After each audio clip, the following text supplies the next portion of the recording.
Yes, people. We are back live. We are back live on the Sarcasm City TV YouTube for another edition of the Manchester United Manchester City podcast, where we discuss all things in regards to both Manchester clubs and a lot of news surrounding both clubs as well, starting with the red side of Manchester. Bruno Fernandes again linked tonight heavily with a big move to Saudi Arabia. Al Hilal are reportedly going to offer him big money and offer Manchester United big money. And speaking of outgoings at Manchester United, Alejandro Garnacho was reportedly told by Ruben Amorim that he needs to pray that he finds a new club. Rasmus Højlund also linked with a move away. Andre Onana also linked with a move away. Is there anyone that I'm missing? Rashford, Fabrizio Romano tweeted about that as well. I think it was just within the hour that it's 40 million pounds that Manchester United are looking for, and Barcelona are amongst the clubs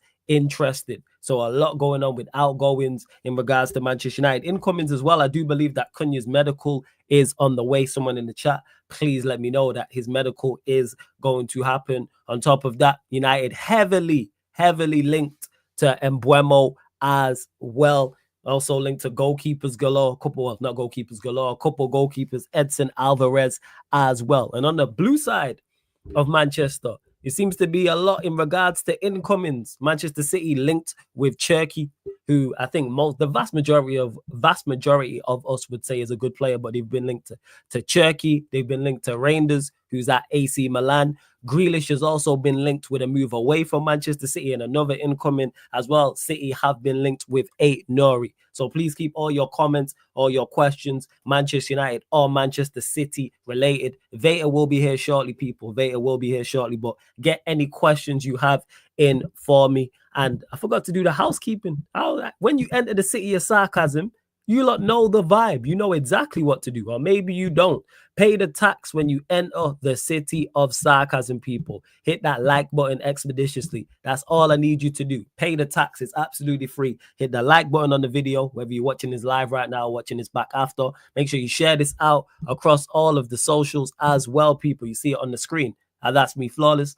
At Sarcasm City TV, at Sarcasm City TV, at That's Me Flawless, across all of the socials, that Twitter and Instagram. And just as important as those two things, make sure you subscribe to the channel Sarcasm City TV. Hit that notification bell as well, because we are closing in on 15,000 subscribers, people. We are getting there. We're closing in on 15,000 subscribers. We are, I believe, 39 away. We are 39 subscribers away. Just 39 subscribers away. You can see I'm going to actually put the banner across the bottom of the screen. So please get us to 15K. And on top of that, make sure you subscribe to the Sarcasm City TV Clips channel as well. The link's in the title. Sarcasm City TV Clips. There'll at least be one new clip a day. Some of it older content, some of it new content. We only started it a couple of days ago. So go check out Sarcasm City TV Clips as well. And big up to my brother Saeed, who's been kind enough to raid. Much appreciated. So shout out to Saeed. Big up everyone that's joined over from the raid. Big up Dazza. Shout out to you. Big up Zipex, Chinlu, Robel as well. Says big up Flawless from Canada. Shout out my Canadians in the building as well. UK Martial 9, Common, Young Wizard, Samurai, Broderick. Big up Samurai, who's a member of the channel. Link for the memberships in the pinned comment as well. Broderick, Houdini, Daniel Briggs, big up to you as well. Big up to Yo. Is there anyone else that I'm missing? Make sure. UKAA, Manib. Yeah, I think that is pretty much everyone. But like I said, get your questions in. Please keep them Manchester United or Manchester City related. And big up as well to Shawel, who's been kind enough to drop. Right, that's a huge super chat. Jesus. Lord, that caught me off guard. Hey, appreciated, man. Who is this? I don't want to butcher your name. Is it Showy? Let me know. If I butchered your name, I apologize. But big up for the big super chat. Let me know where you are watching from as well, because I actually don't know the currency. But big up for the super chat, man. Hey, I want to see W's, smoke emojis, fire emojis, clapping emojis for Showy in the chat, people. Make sure you drop that for Showy in the chat. Big up, man. Appreciate it. I want to see more W's, smoke emojis, fire emojis, applause emojis in the chat for Showy for dropping such a big super chat. He didn't have to do that. So I appreciate it, my guy. Really, really do appreciate it. And I hope I'm not butchering your name. Like I said, if you got a question, feel free. I'll get to it as well, man. So big up. Yeah, man. Sarcasm citizens, you lot know what to do, man. You know what you do when someone blesses the city, people. We hail them up over here when someone blesses the city. We do. And shout out to Saeed again for the raid. I know vast majority of you lot have come from over there. I've come from over there, but if you're not subscribed, go subscribe to my brother Saeed.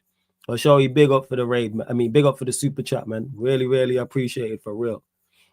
But where are we at, people? Where are we at in regards to Manchester United? We'll start Bruno Fernandes. So I'm seeing reports. It's not reliable sources, but I'm seeing big Manchester United Twitter accounts talk about him leaving and how, well, earlier on today it was Al Hilal had given him a 72-hour window, so he had to ultimatum whether he wanted to leave or not. I think it's a no-brainer on parts of everybody. I think it's a no-brainer for Bruno. It's a no-brainer for Manchester United. It's a no-brainer from Al Hilal. Who loses out? Bruno gets an absolute generational bag, gets to go over there and play in Saudi Arabia. Manchester United make big money, and Al Hilal get a big profile player. Who loses out? Who's the reliable source that said it's Zipex? There's a reliable source that posted the Bruno. It's the same source that announced Diaby to Al Etihad. Hey, man, just get him gone. That's where I'm at with it. Because that money can be used to reinvest in that midfield area. Let's say Manchester United get 110 million for him. Let's say Manchester United get 110 million for him. You can then go and get 3 midfielders for that. Because our midfield is like, let's say hypothetically Bruno leaves, boom. That leaves you with Casemiro, Agate, Collier. So not only are you short in terms of quality, because it's literally Casemiro's the only one you want starting out of the 3. You have 2 senior central midfielders. That should never happen. Should have at least 5, and 4 of them should be senior. So then if you get rid of a Bruno, then and let's say you get rid of a Bruno, you then bring in 3. You can bring in 2 senior players and then maybe a younger player. So then you would have Casemiro, Agate, 2 other senior players, the younger midfielder you brought in, and then Collier. That's the 6. That's what even though we're only going to be playing 1 game a week in an ideal world, that's what you want in terms of profiles. That's what you want. So we'll see what's happening. And yeah, it's a win-win without doubt. And I'm not sure what the currency is. Check Saeed's tweet. All right, I'll check it out. Don't worry about that. But we're going to keep it moving. And speaking of incomings and outgoings, one of the best signings Sarcasm City TV ever made, people. My life, Veta Games TV is in the building. Veta, what are you telling me, man? You good? Yo. What's good, man? Listen. Apologies. Oh, good, man. Good things come to those who wait, though. Good things come to those who wait. Flawless, my guy. What? Oh, you know what? I'm going to do my best. Everybody, subscribe. Continue to hit that like button. Yes. You know what it is. It is going to be... it's going to be one of those shows. Listen. Brotherly love right here. Flawless. Absolutely. I'm sure we have to be family. There's some linkage somewhere. There has to be some type of linkage. And because of the vibes that we got, because of the roastings that we kind of exchange with each other, it is what it's gonna be. United fans, I'm gonna tell you this right now. Go on. United fans, I'm gonna tell you this right now. Hit the like button now, because you ain't gonna like the rest of the show. Hit the like button now, because you're not gonna like the rest of the show. All right? Liverpool fans, y'all see on the screen already. Liverpool fans, hit the like button now. Hit the intro that you got from Flawless. Hit the like button. You were entertained. You like the combo. Now that I'm on here, you ain't gonna like what I gotta say. Sunshine. She said, Sunshine. More like brotherly waffle. What is Veta on today? That being said, you lot, not only are we being linked with players' incomings and outgoings, you lot, a lot of incomings, it seems. Rumors. Hey. Flawless. Before you're like, there's nothing concrete. I'm just letting you know these are the reports. Cherki, Rangers, Ain't Nori. They're the 3 main ones. And then Grealish, your boy Grealish has been linked with a move away, so I know you're probably ecstatic about that. Flawless. Listen, we're veterans of this. We're veterans in this game. what you're doing right now, you could make those moves as a host with some rookies out there, with What some of those rookies? that got with some of those that are on the, they had to maybe take a few classes 2-3 times. Nah, Flawless, we ain't talking about transfers. Why can't we talk about transfers? We ain't talking about the summer next season. What am I missed? All right, go on. What have I missed? What have you missed? What has happened since the last time? Since the last show? What's transpired? Have we not spoke since the Europa League final? Flawless. When was the Europa? When was that? Wait, have we? You saw we not? Wednesday, oh yeah, because we did the show Tuesday, so it was Wednesday. Yeah. See how Flawless did? Oh yeah. No, I actually forgot. I genuinely forgot. Because I see you waffle in the chat. I presume that we spoke already. That's what it was. You know what it is? Yeah. Sunshine. Sunshine's another one. When you have something traumatic in your life, you tend to forget. Like the body, the natural defense of the body. Yo, that's the best thing that's happened to my club in a minute. But go on, you get say what you gotta say. This is what Flawless is a master. Flawless is a master. Do you see the title? Do you see the title? Do you see the United part of the title? Do you see that? Flawless. Do you see the part? Do you see it? Wait. Do you see the United part of the title? And I've been able to do this twice in like the past 3 days. The fact that him and a lot of these players could be leaving the football club, and all it took was a European final loss to Tottenham Hotspur. I would have done this years ago if this is all it took. I'm over the moon. I'm as because you don't really get like infused with signings like that, but to like most fans who like normally it's incomings that to your football club that you get excited about and you want to talk about. Now for me this summer, no, it's the outgoings. The outgoings is the one. That's what it is. I'm loving the news I'm hearing. Yeah, I'm sure you. Because if we would have won that final, you know what would have happened? These lot would have stayed. And normally I'm the one that's trophies over everything. I'm like, yo, forget everything else, trophies over everything. And I didn't expect the response to the loss from the players. I thought we get the usual, we go again, we're going to fight to the end, we'll be back better next season, we apologize to the fans. But no, players were talking about leaving. Players are talking about jumping ship. Please do. I'll push you off the ship. I am all for this. What this narrative is nasty. What narrative? This narrative What's is the narrative? nasty. I've seen turning mistakes into opportunities. I've seen turning gray clouds into silver linings. I've seen all of that. I did not expect you to do that tonight. I did not expect you to turn. Nope. I did not expect you to turn a Europa heritage defeat to Spurs into a silver. No, we're not going to just put. And getting right, not silver lining, platinum. Yeah, this right. Man says it's a platinum lining. Platinum lining. If these lot leave my football club, platinum lining. I could go back in time like I'm Doctor Strange and we are Marvel. And if someone says you have a Europa League win right here and you win the trophy and these players stay, or you lose again and these players leave, I know which one I'm taking. I know which one. I never expected this. Someone asked me and said, is it a blessing in disguise? I said, there's no disguise on this. What? This is like meeting me, a whole blessing. This is what it's like. Me entering your life. That's what it's like. This is a whole blessing. Look at the title. Do you see the title? It's like me entering your life. Your life, facts. You know what I'm saying? A whole blessing, man. Like, what are we doing out here? Oh my gosh! Did you hear what Amarin reportedly said to Garnacho? I know you didn't catch the start of the show. I don't know how true it is, but I'm just glad that he's leaving. That he said he better pray he finds a new club. Oh, this guy's a mess. There's been heavy reports of Al Hilal offering record bids for Bruno Fernandes. You're putting even on a over in Saudi right now. Like the Saudi the Saudi outlets. I'm so disappointed. They're posting it up. I love it. Like, here's the thing is, I go one further. We could sign nobody this summer. No players whatsoever. Yeah. And if these players leave, I will be over the moon. It's not even about incomings for me. It's about the outgoings. Say again. When's the last time you heard me talk with this much enthusiasm? I am genuinely happy.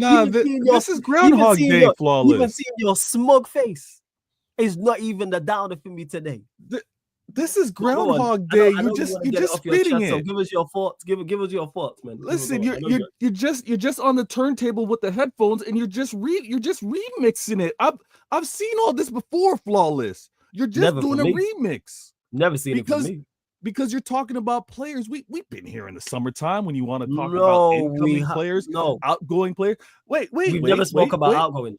Oh, there was a time. Get this player out of here, right?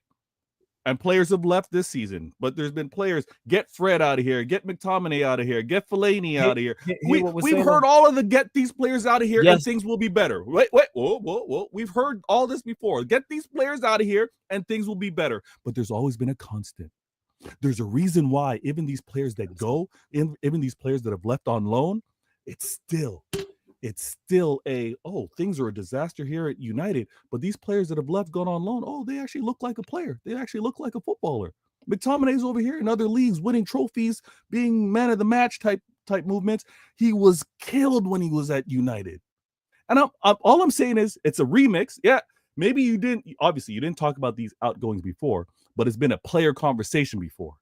You're just Nah, what you're getting wrong. No, you mentioned it that it was a player conversation, not players. It was never this many.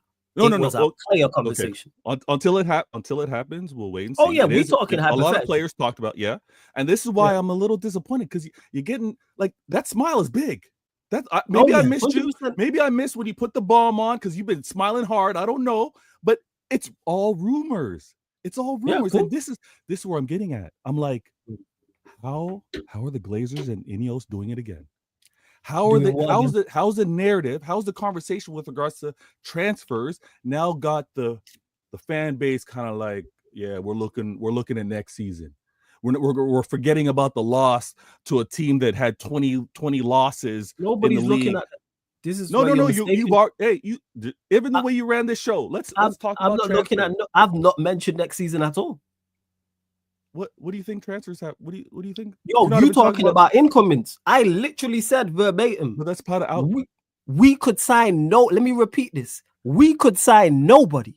0 incomings. And if we get rid of players, you're talking about 1 or 2. Let's not be disingenuous. You're talking about a Fred or a McTominay or a Martial. You're talking about 1 or 2. We've needed this for the longest. I'm not talking 1 or 2. I'm not even talking 5 or 6. I'm talking as many as double figures. 3 have already left. What three have already left? It's 3 players have left. Lindelof left, Eriksen left, Evans left. Those 3 have left already. Out of contract. Okay. Contract expired. So that's cleared 335,000 on the wage bill. 3 players that needed to be on. Even though I do like Eriksen, I do like Evans. Obviously, Johnny Evans has been massively successful here in the past. But I am so happy. So players you actually like, they're leaving. Yeah, I can like players and they leave. Okay. Because they're not good enough anymore. Like I said, Johnny Evans has been massively successful here. He's won. Okay. I think he's won 2 Champions Leagues. He's won Premier Leagues here. He's won he might have been a part of the Europa League squad. He's won FA Cups. He's won League Cups. Yeah, he's won more Champions Leagues than your club. The point is that I'm making is the fact that it's multiple is the point I'm making. It's not 1 or 2.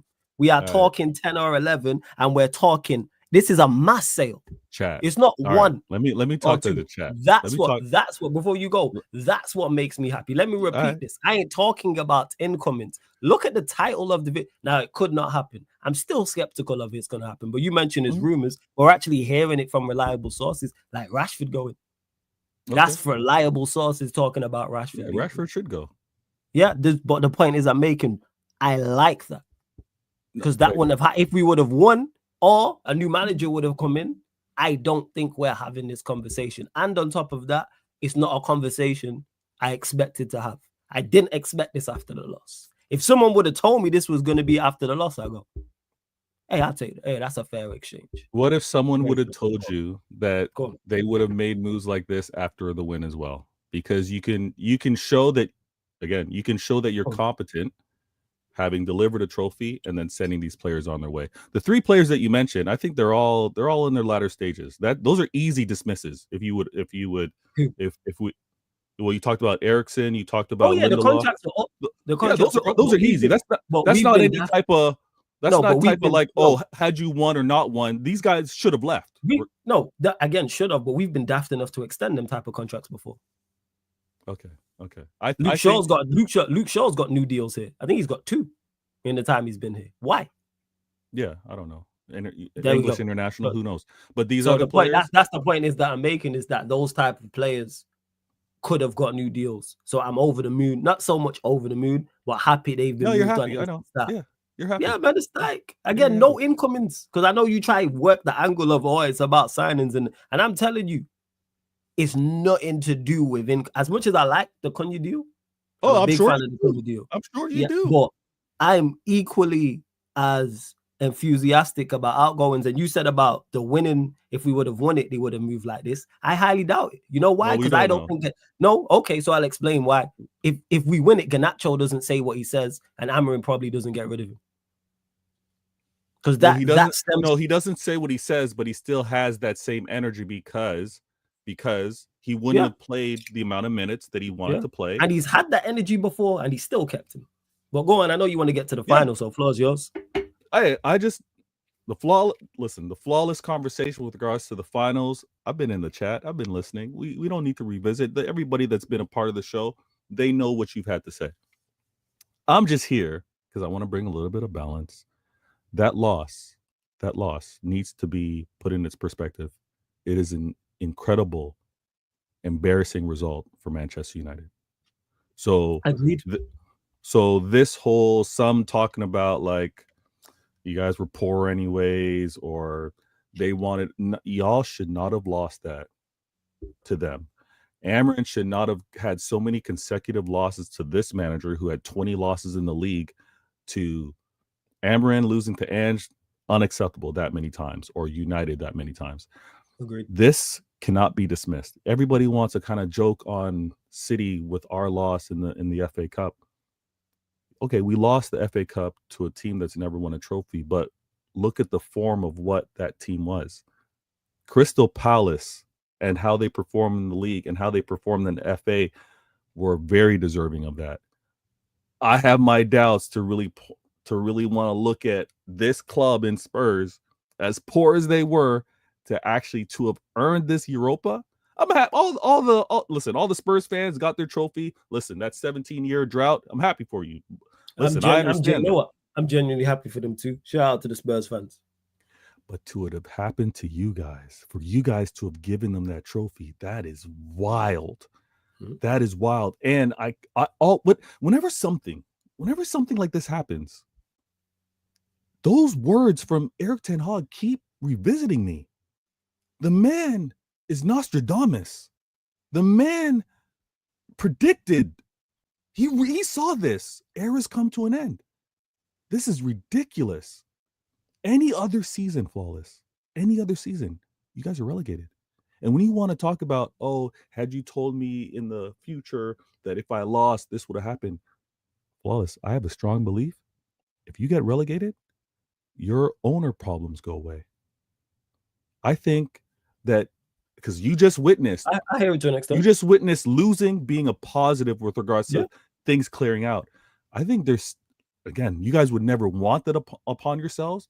Agreed. But I think more losing is required at United.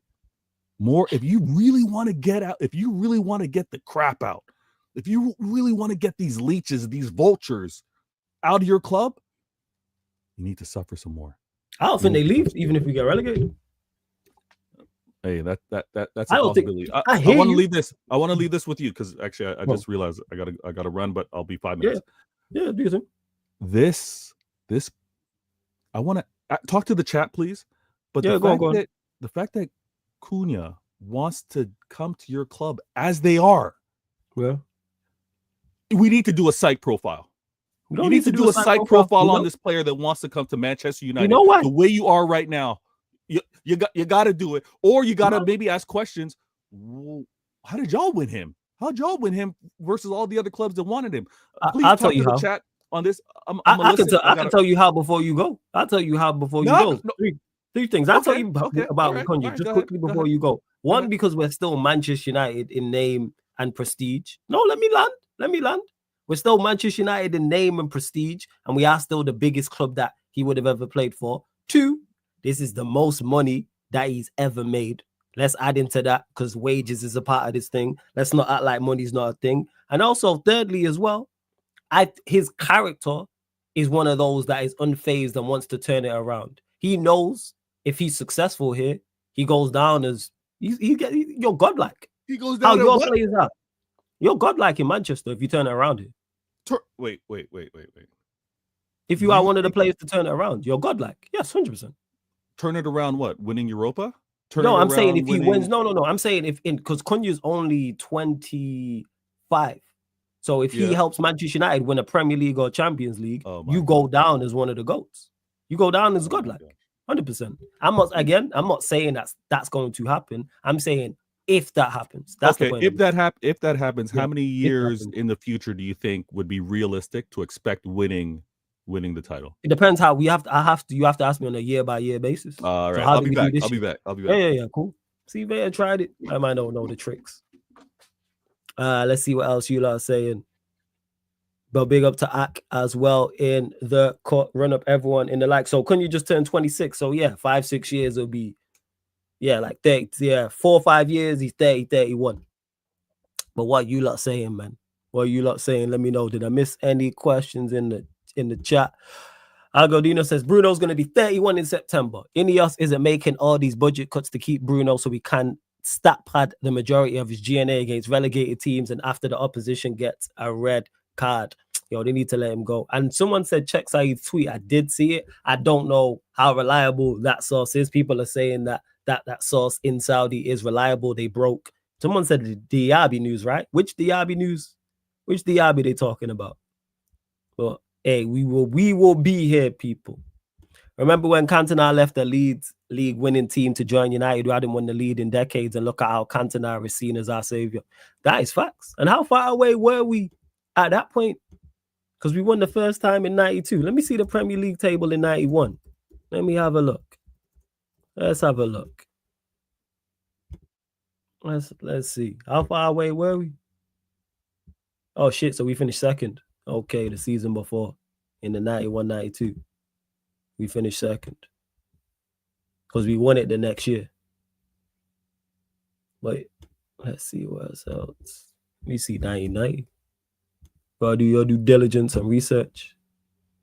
So we finished 6th that season. By 89. This is taking it way back. Taking it all the way back. Jesus. Yeah, 11th. Back. We was not good. Jesus Christ. 11th again. Oh shit, I need to get my charger as well. By 87. I swear that was Teggy's first year. We're second that year. Big up to Mr. B, says evening all. New subscriber here. Any updates on Bruno? No updates. No updates whatsoever. No updates so far. So we're just waiting like everybody else. Diaby that used to play at Villa, they bought him from... Oh, that Diaby. I forgot all about him. But yeah, with Bruno, like I was saying before Veta got here, it's a no-brainer. You move him on. It makes sense for him. Generational wealth. He gets to go play in Saudi Arabia. Makes sense for Manchester United because we get the money and can reinvest it. What are we doing? You know what I'm saying?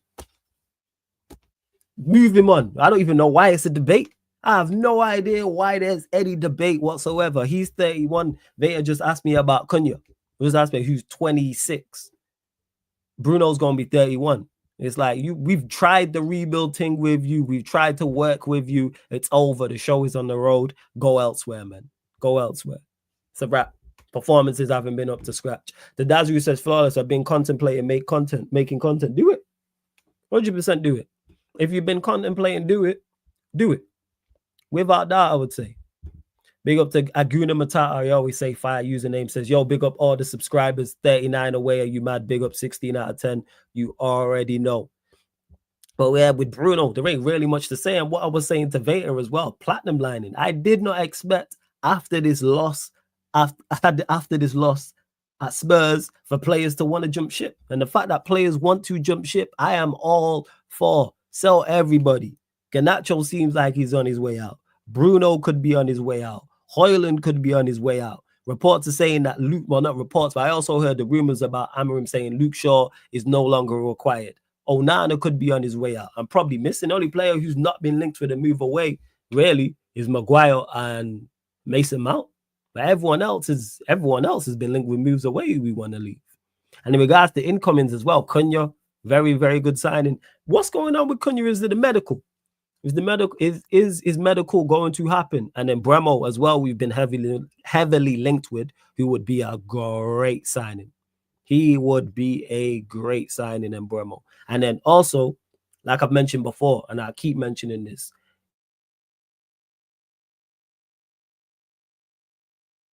it's the first time in a long time when potential signings in a window, and I look at the partnership between those two. Like, as good as Cunha is as an individual and as good as Mbeumo is as an individual, you've seen how Mbeumo linked up with Visa at Brentford. And I rate Visa. I think he's a very, very good player. I think Cunha is a level above. So if Mbeumo can get that form of understanding and that form of cohesion with Cunha, I think we got very, very good attack.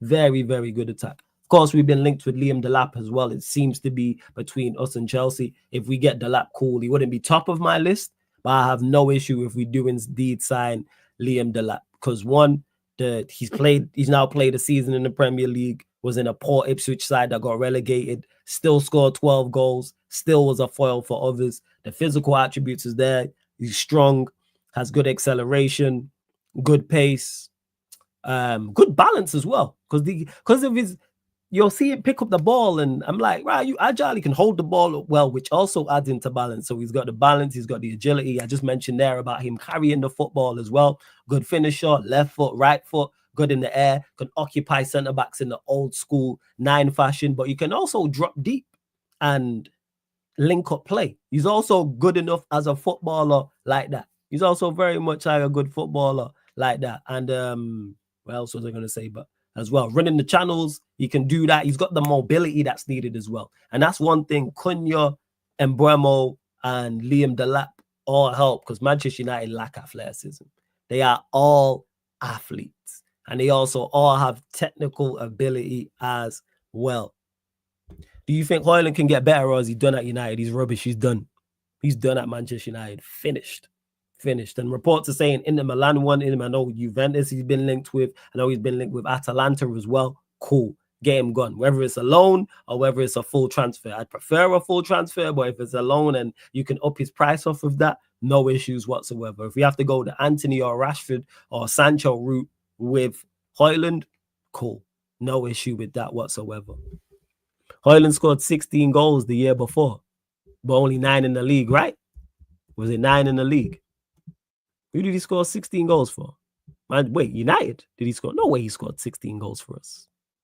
Oh, shit, he did score. Oh, yeah, because he scored 5. He got the goals in Europe. Yeah. He got the goals in Europe. Still rubbish. Same way I've criticized Bruno for scoring more goals than that. Just because you score goals does not mean you're good for the team. And he's gotten worse. That's the craziest part.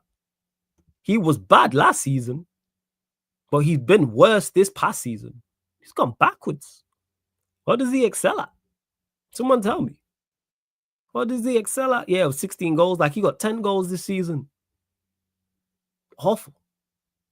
Season before, yeah. There's no way back for him. You know what I'm saying? Shay says, youngest ever Manchester United player to score in 6 consecutive Premier League games given another season. No, I ain't giving him another season. Nah.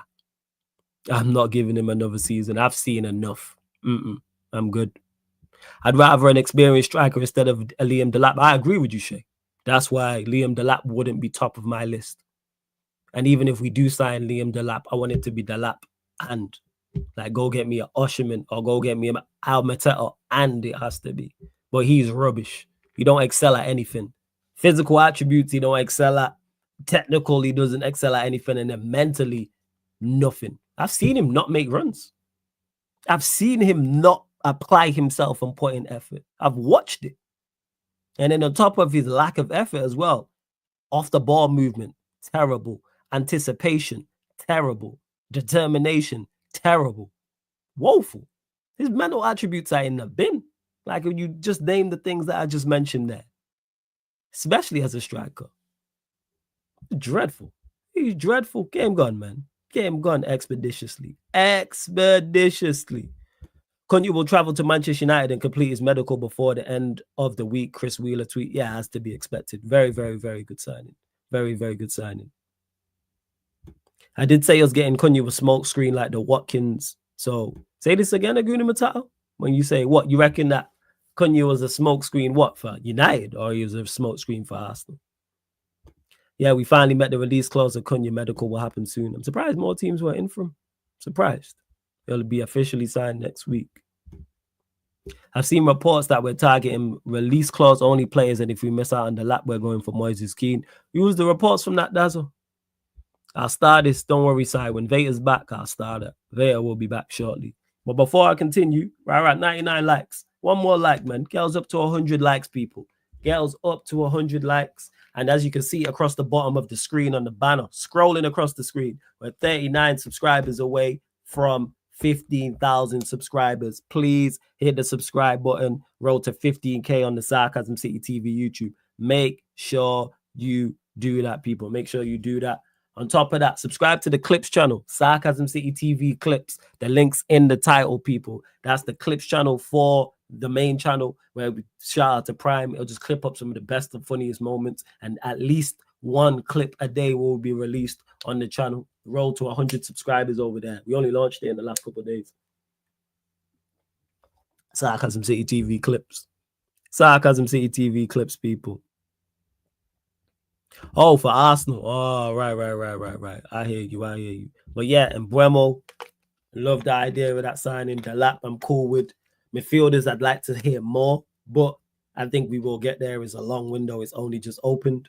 Goalkeeper as well. We've been linked to Milinkovic Savic. We also got linked to the Espanyol goalkeeper as well. We also surprisingly got linked to Mike Mignon. That did shock me. That surprised me a lot.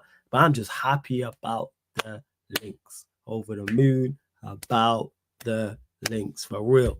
Get these, man, gone. They're so bad. So bad. Well, I'm all gone, man. Enough. And the fact that, and you, let me know in the chat, do you not believe that Amorim said that to Garnacho about you better pray you find a new club? What are you lot telling me? I believe they had a conversation, yes, but I'm skeptical if he told him that. But what are you lot telling me? You lot gotta let me know. Let me know. Flawless, I see links to attackers to United, but in this Ruben system, you need 2 midfielders. Absolutely. That's exactly what I just said, Si. We do need midfielders. And if Bruno leaves, we need 3 midfielders. So they got a pattern that. But I think they will eventually get to that. I think so. Yeah, I think it's exaggerated too. I'm not gonna lie, Data. But it is funny. I can't lie. A few sources don't know how good they are, son. Yahoo Sports caught offside. That's fair.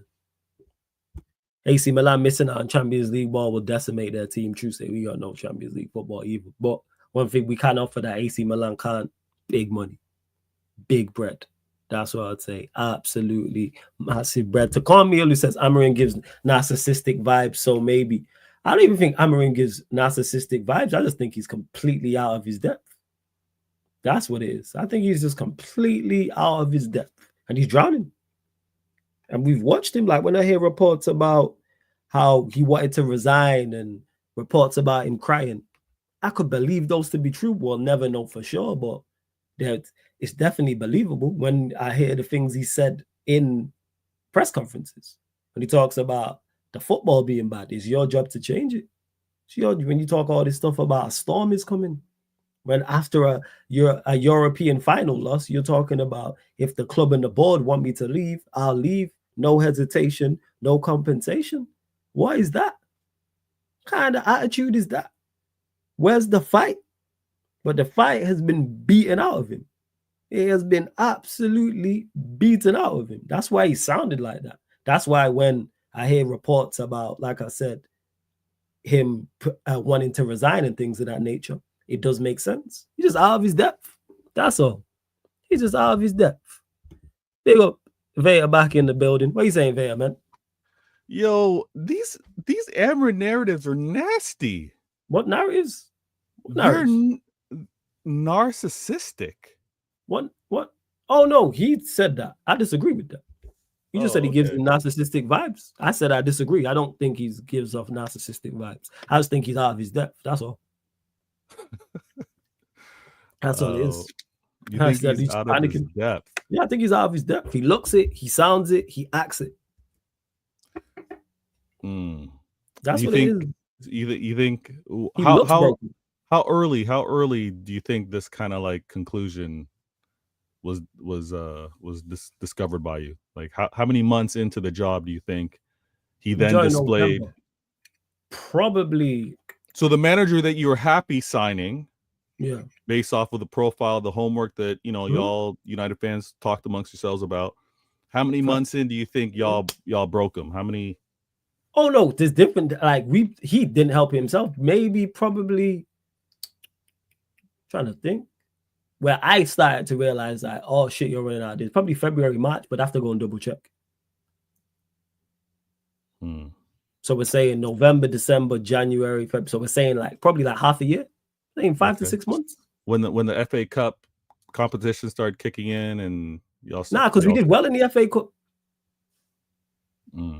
Initially, because we knocked out Arsenal and then he won the 4th round, etc. So that was like a good start. So he probably went. It was probably February, March. So the league performance is probably the biggest thing that you're like. Yeah, it's probably the biggest indicator. Yeah, like that's what it is. It's kind of like when you do, you meet a nice woman and you have conversations and it seems like it's all going to be great, and then you get into the relationship 2-3 months in and you're like, yeah, this ain't it. It's kind of like that. Before she was the one, it happened to not be. But do you think you took her on a vacation too soon? You didn't build this relationship. He didn't have an off season. He didn't have a preseason. Well, he judged. But in the analogy that we're using, the girl chose to go on holiday with me. In regards to Amarin people, that's no excuse. You chose to join. You didn't have to. Nobody put a gun to your head. Nobody forced you here. Yeah. But no. I think nobody forced you here. No one forced. Nobody forced him here. Let's not run that. Nobody forced him. No one's gonna say that. No one's gonna say that. No one's gonna say that. Okay, just to clarify that. But to judge the manager as if he set this season up, if he had a hand in setting it up, that's a little unfair as well. That's why I'm completely not on his case. And I listen. This is a probation period, and you failed miserably. I think this manager, because again, there was a time where wait, sorry, is he still your manager? Do you say my manager? Guy, man. Same way you say foolishness, you still family. You know what I'm saying? But when you say foolishness, it's like, this is just Vega being Vega, but you're still family. Okay, so he's still your manager. Yeah. Okay, he's still your manager. Yeah, he's still my guy. Same way when Troop says stupidness, that's still the OG. You know what I'm saying? That's still fam. But he's on foolishness, same way with you. That don't change nothing. So you don't have to ask me week in, week out. No, I do because I do. I do. No, that's okay. So I'll clarify this to you. That's not going to change. Amarim's my guy, 110%. No, Flawless. Don't do that. Don't do that. Yeah, he's my guy. No, no. He's your guy for now. Yes. No. That's not going to change because my stance is not going to change on him. He's my guy, but he's out of his depth. Okay, hold on. I'm confused. So do you want him to remain your manager? No, I want everybody going. Okay, then he's not. Then you can't say my manager. He's still my guy. No, he's my guy. I like that. You're a lyricist. See, chat. Yes, you let the man speak enough. He's my guy. He's not my manager. You see the flip? My guy. No, he's still. He's no, my guy. Flawless. Don't do that. He's he's your guy. I get that. He's still my guy. 100%. I hear it. He's my guy. There was a time where you would say he's my manager. You hear the because he's out of his because he's out of his depth. I'm not gonna lie to you. Yeah. Okay. I'm saying same way if you was doing the job, I'd be like, yo, and he was doing a terrible job. I'd be like, Vega's still my guy. That's still family, but that's not my manager. He's out of his depth. I'm gonna be honest. Okay, yeah. But hey, so I don't know what the big thing is. Past shows, because you said my manager. Oh yeah. Now it's my guy. That's it. Yes. All right. So it's my guy now, not my manager. Yeah. No, so both of you is always if you're my manager, you're my guy. That's implied. You're still both. What are we talking about? How's it gonna be my manager but not my guy? That's my guy. Nah, you don't want him to be your manager, Flawless. What are we doing here? I don't want him to be the manager because I think he's out of his depth. All right. So I don't understand what the confusion is. because I think he's not good enough for the job. Because Flawless, we know we know the question. Is he your manager? When people say my manager, you're backing your manager. You still want him in the role, in the job. No, you're trying to do this whole. He's I'm not. my guy. I'm literally saying no. Okay, so I make it as clear as day. Yeah. I don't want him in the job. I want everybody gone. Yeah, agreed. So he's not your manager. I agree with that. Okay. So I agree with that 2 minutes ago. Cool. He's no longer your manager. Facts. This is a man that came in mid-season. You said no one held a gun to his head. Facts. Don't say nobody held a gun to his head. Nobody held a gun to his head. Yeah, don't say I said that. Nobody. Don't say I said nobody. Okay. Let's clarify that. Okay. Nobody. Yes, nobody. Yes. Nobody. Don't try it. Don't see how he tries it. Nobody tried. Nobody held a gun. Don't say I said. No. He was told if he's ever thinking of coming to United, he's coming now. Yeah, and you can still say he said I want. Manchester United is not the be all and end all of sport, as you like to tell me. No, but you like to tell me that the name, the size of club, how you pay, that's something difficult to turn down. So we can understand why. We can understand why he chose to go. So you came for the money. So therefore, you have to hold smoke that comes. Wait. Did Cunha come for the money? Absolutely. He came for the money. Because you were telling me all about if he no. I gave you 3 reasons. Don't do that. Yeah. I gave you 3 reasons. I was going to give those 3 reasons. I gave you 3 reasons. Don't do that. Those 3 reasons could be the same reason why Amarin came to the club. Yeah, maybe. But you've made. But what's the point? What is the point you are making? I'm getting to it. You don't like me. You don't like me flowing. So please get the 3 points that you made for the player to come to the club. Amarin probably had those same 3 reasons on why he came, and United said it's now or never. So now or never to come to a club for those 3 reasons. Hey, we can understand why he didn't pass it up, because he's not going to get that opportunity again. So no, it's not a gun to his head. Stop you. No. We're gonna stop you right there. If you do what you're supposed to do, there's a high chance Manchester United will come back around for you. If you are one of the better managers in Europe. So those were hollow words. Them saying it's now or never. Of course, because United were trying to force his hand. Of course they was. Okay. All right. They were, because they know he was in dire straits. He was the A side of negotiation. The fact that he let us do that to him is his fault. Okay. If I'm the A side of any negotiation, you ain't tricking me out of my position. Are you crazy? Okay. And you know what I would have said, if you actually, because he backed him even outside of the things you mentioned, he backed himself. That's what he did, which you're supposed to do. But when it goes wrong, you hold the criticism and hold the smoke. Absolutely.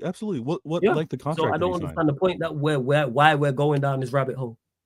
What's the length of contract that he signed? It runs out next summer. So he's there. He's got 1 more year. Yeah. Okay. So he backs himself, rightfully so. He's had a poor season. He came into a season where he couldn't make the decision. Diabolical season. Other clubs have had worse, but not United. This is the worst for United. No. Diabolical season. Like you like to mention about us being relegated. He's on relegation form. Yeah, okay, he was on relegation form. Okay, fair enough. What was you going to say? Who was on relegation form? No, there's been other. Well, obviously, Ange was on relegation form. Yeah. Who else was there? That was it. That was just you two. So, yeah, relegation form, but still in a position for trophy success. The thing that's going to be interesting for next season is him turning it around. And I do like this. And to a man to say, listen, because I this is how I live my life. I don't go anywhere where I'm tolerated. I go where you're celebrated. Go where you're celebrated, not where you're tolerated. So for the man to say, if the fans and United don't want me here, peace. Again, a man that's backed himself, a man that came here, tried to do what he tried to do, wasn't able to do it. If he's like, listen, y'all don't want me here, peace, see you later. I think that's actually, it's not cowardly. I think that's actually, it's manly.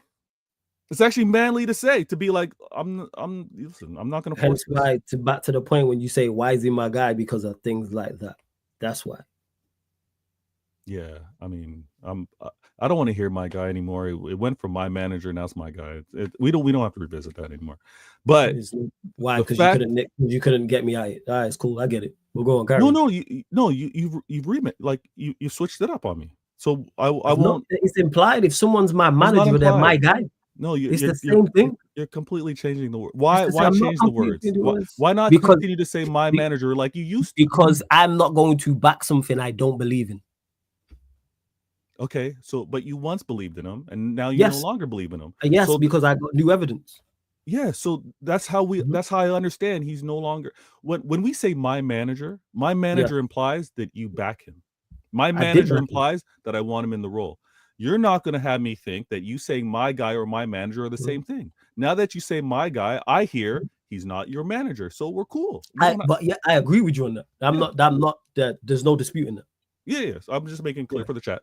So when it comes down to, because man try to get me and you can't get me, rather than just talk football, but we move. But go on. I wasn't trying to get you. I wanted clarity. Man, it's cool, man. You tried it, man. You missed this. All right, it's cool, man. You missed. It's cool. Okay. Don't worry about it. I just wanted some clarity.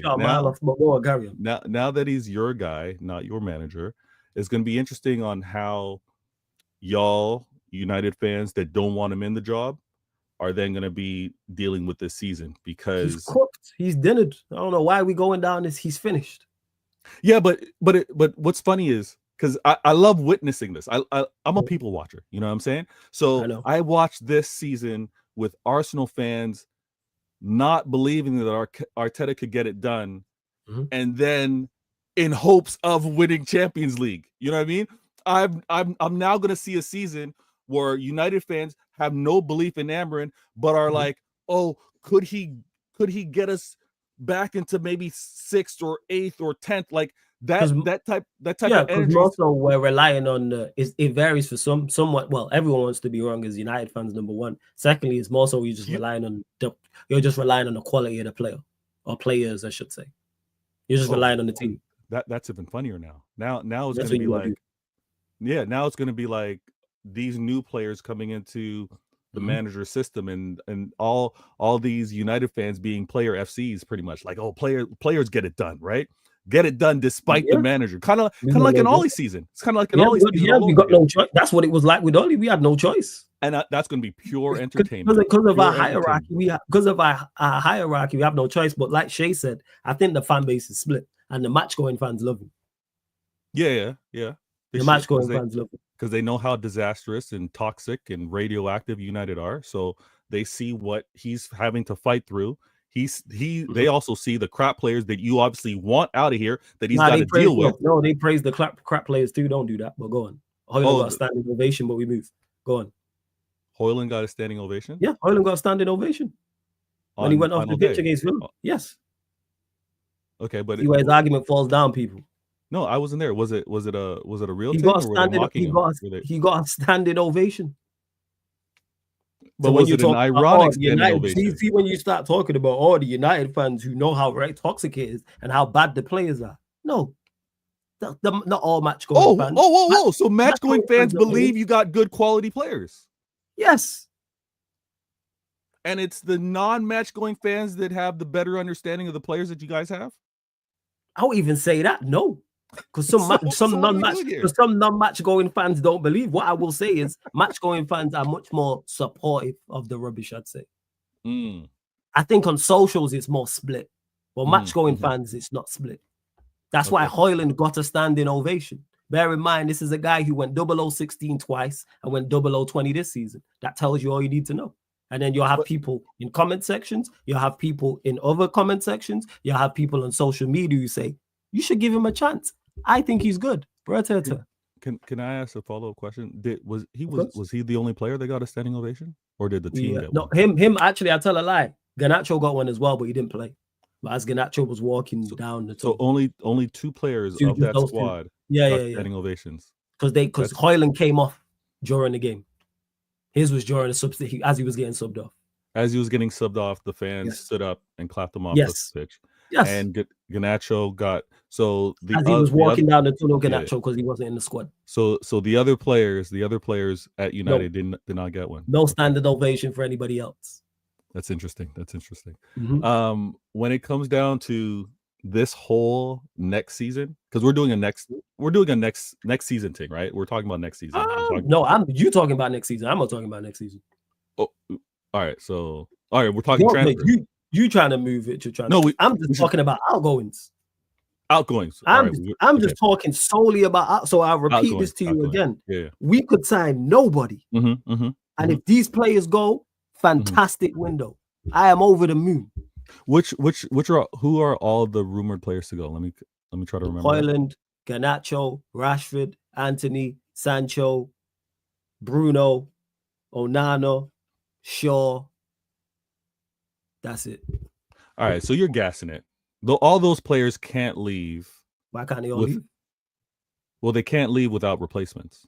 Again, you ain't even paying attention to what I'm saying. No, I hear what you say. No, flawless.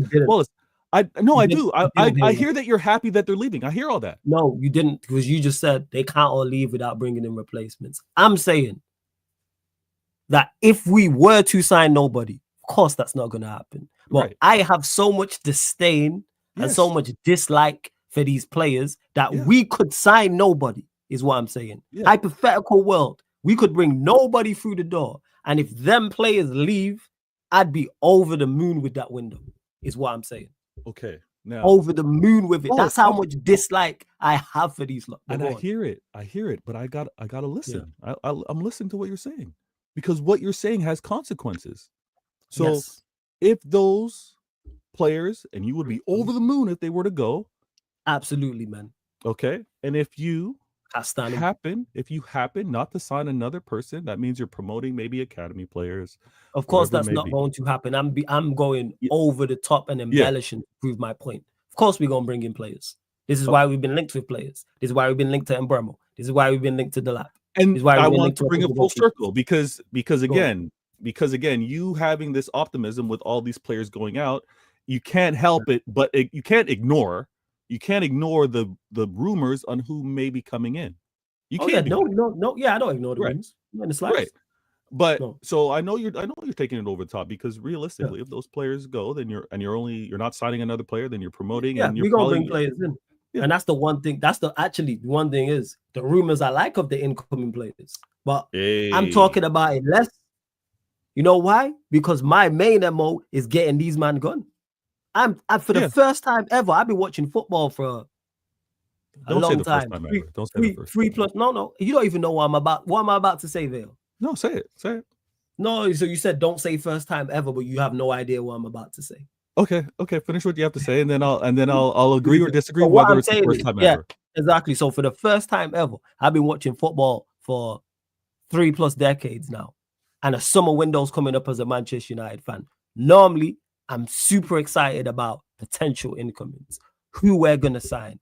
Occasionally, some of the time, I want the odd player out here or there. I am not even equal. Now that I talk about it even more, I am more enthusiastic and more happier talking about outgoings for the first time ever. As much as I'm over the moon about Cunha, because I think Cunha's a quality player. When I seen that Garnacho news, I was happier. I was playing clubs before this show. Shout out to Jez. He was dropping the Bruno links in the chat. I think Brian Embremo is a quality player. I was happier about Bruno potentially leaving than Embremo coming to the football club. For the first time ever, outgoings overcome incomings in terms of just my personal preference. I've never had that before, ever. And the one thing is that's crazy. This is the first time in a long time I actually trust our board with incomings, because they actually did well last summer. They actually did well in January. The players I can't believe we've been linked. I can't believe we got Cunha. I can't believe we've been linked to Embuemo. I actually go there, good signings, but I am so much more, you know what I'm saying? Yeah, that's crazy shit. Hey, yo, that is crazy shit. I am legit more here the happiness and joy of talking about these players leaving, because I can't stand them. It's one thing being bad footballers, but being bad footballers with this piss poor attitude, I cannot stand a lot of them. I would give them away. When people say, what price would you take? I'd give them away for free. I can't stand them. The timing of Bruno and Garnacho's comments after the final is absolutely disgusting. Whoa. What'd Bruno say? Disgusting. Oh, he said something along the lines of, what was it? I got it bookmarked. But he said something along the lines of, I don't know what did he say? If the club want to sell me, basically he's saying I'm cool leaving. Because he was like, if the club want to sell me, it is what it is. If they sell me for money, we'll see what happens type of thing. It's kind of like an Amarin thing. If the club don't want me here, I'll go. Yeah, cool. And once you start talking like that, leave. Cool. No. Take this generational money from Saudi, man. Okay, hold on. But please, imagine your girl tells you, well, if you don't want me here, I'll just leave. All right, bounce. Okay. Facts. Right. No, you keep bringing it back to the relationship conversation, which is odd. This is pretty odd to me because these are contractual agreements and they're it's professional. Yeah, I'm using that as an example to prove my point. But the point is, I'm making back to it as well. So yes, like I was saying, the first time ever, I am looking at the analogy. But to use the relationship analogy, is the girlfriend saying, I want to be here. I want to support you. I want to be a part of this. Bruno's not saying that because Bruno. No, he's saying if you don't want me here, I'm out. No, Bruno didn't say that. No, Bruno. Amarim said that. Bruno didn't say that. I'll get you the quotes now. Bruno didn't say that. All right. Hold up. I get you the direct quotes, but the point is I'm making. Go and check what he said when he signed his new deal in August. You weren't talking like that. Where's the fight? Because I was told that if we had more players like him, and we'd be more successful and players. You'd be relegated without him. You'd be relegated without him. And more players, we'd be relegated without Ahmad, who scored more open play goals than him and was injured for 3 months. So why does Ahmad not get the same? Wait. treatment? What? I said I'll repeat that. Ahmad, who was injured for 3 months, got more open play goals from it than him in the Premier League. So if you take Ahmad's goals away, we would have got relegated. So we should give Ahmad a statue. How many assists were Bruno's? I don't know, 5 or 6. Okay, so Ahmad got more GNA. And was out for 3 months. Ahmad got more GNA than Bruno. Yes. Okay. Open play goals. And the assists was around in all comps, you're just talking. Prem, all comps. We talking relegation. Let's not move the goalpost. We're just talking Prem. I'm not. No, that's what I was asking for clarity. We're talking, just Prem. And he was out for 3 months. So he's out for 3 months. Bruno got 3 open play goals. Okay, but no goals period. Goals and assists period. You're saying Ahmad had more than Bruno? No, not across all comps. No, just the Prem. Oh, just the Prem. I think is about the same. Let me check. I'll tell you now. 1 second. Yeah, no fair. No worries. Those in the chat, if you happen to know. Well, yeah, back to my original point as I was making. I'm looking for on-steam bombers, Fabrizio bombers, and I'm not even thinking of incomings. You know what I want? Outgoings. Wow. That's where I'm at. I'm way as much as I want Embremo here because I think he's a quality player. Hey, run me the Bruno to Al Hilal. Here we go. Run me Højlund on loan to Inter Milan. Here we go. Run me Rashford to Barcelona. Here we go. Anthony back to Betis. Here we go. Onana, Leverkusen. Here we go. Shaw, wherever. That's where I'm at. United is a nasty place, man. United is a nasty place. I remember how y'all talked about De Gea when Onana was on his way in. It was y'all are nasty. Well, back to my point is that do you agree with me that that's the first time me ever saying that? The first time for you to emphasize you're happy, this is your happiest with outgoings? Yeah, I'll believe you. No, not happiest the outgoings. I'm saying I'm the transfer window, I'm looking at outgoings. Incomings is secondary to me. Yeah. Normally it's the flip. I'm not talking about players joining. I'm who's going. Yeah, I hear That's you. where I'm at. That's what you're looking forward to. I got you. There's a lot of optimism. There's a lot of never would have thought ever in watching football that I would feel this way. Ever. Never. Normally, I'm looking at income. So, that's kind of interesting because would you say that Garnacho, Bruno, and Højlund are the worst players to have ever played for you? Surely not. Højlund and Garnacho. Bruno, no. Højlund and Garnacho, yes. Bruno, no. Because Bruno's actually not a bad player.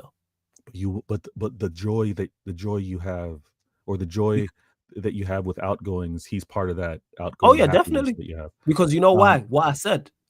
It's not so much how Bruno plays on the pitch. His attitude is my problem. Stinks. Now, would you say Bruno's attitude is the worst that you've had? No, Garnacho's is worse. Well, his is right up there. Bruno's is right up there. Okay. He's the worst in terms of attitude from captains. It's the worst it's ever been. No, just zero accountability. Player. Say that again. Okay. Player. No, as a player, it's one of the worst. It's right up there. The only one who's above him is Garnacho. He's second on that list in terms of just attitude. And as a captain, it's the worst it's ever been. Because I've seen our great captains hold themselves accountable and the team accountable. I've seen a treble winning captain 2 years later say, we was not up to it. We was lucky to get even this far in the competition. It's the end. Maybe it's the end of the road for this team. So treble winner. Can we treble? Believe... Let's just clarify, people, what I just said there, people. Treble winner said that.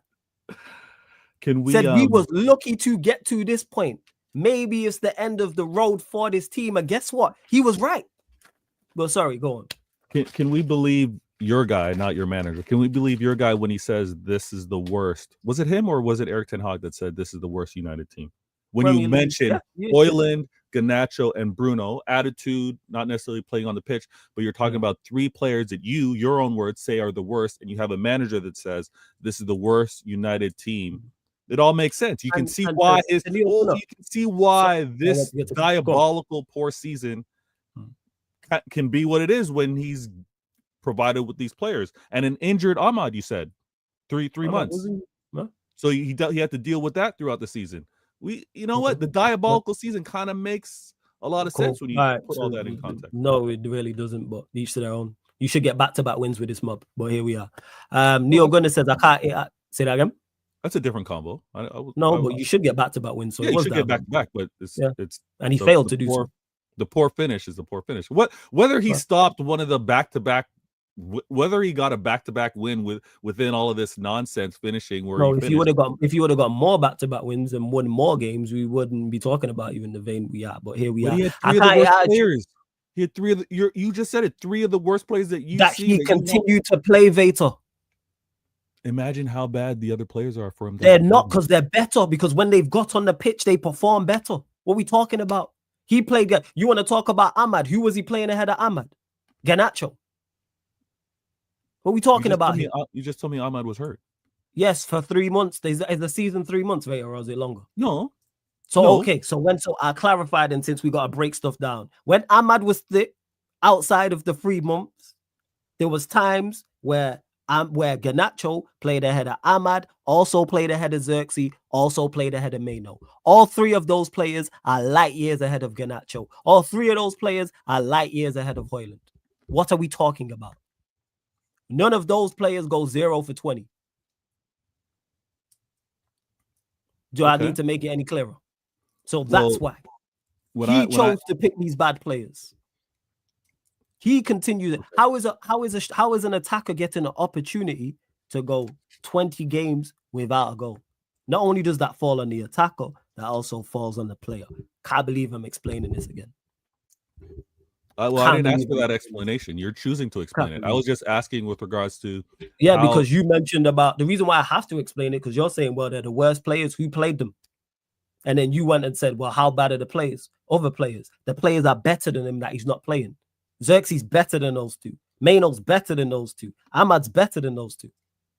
Flawless. And he chose not to play them.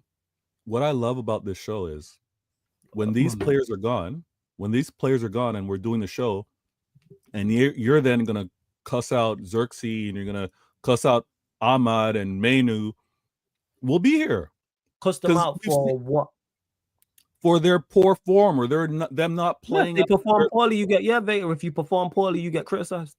Yeah, and then question the manager on why is he still playing these players when there's other players on the match. I will. Yeah, 100%. If you play players out of 2 things, I can't believe I have to say this. If as a Manchester United fan, if a Manchester United player performs poorly over a number of weeks, I'm going to criticize. If the manager then continues to play said players, I'm going to criticize the manager for playing said players. Why is that a comment?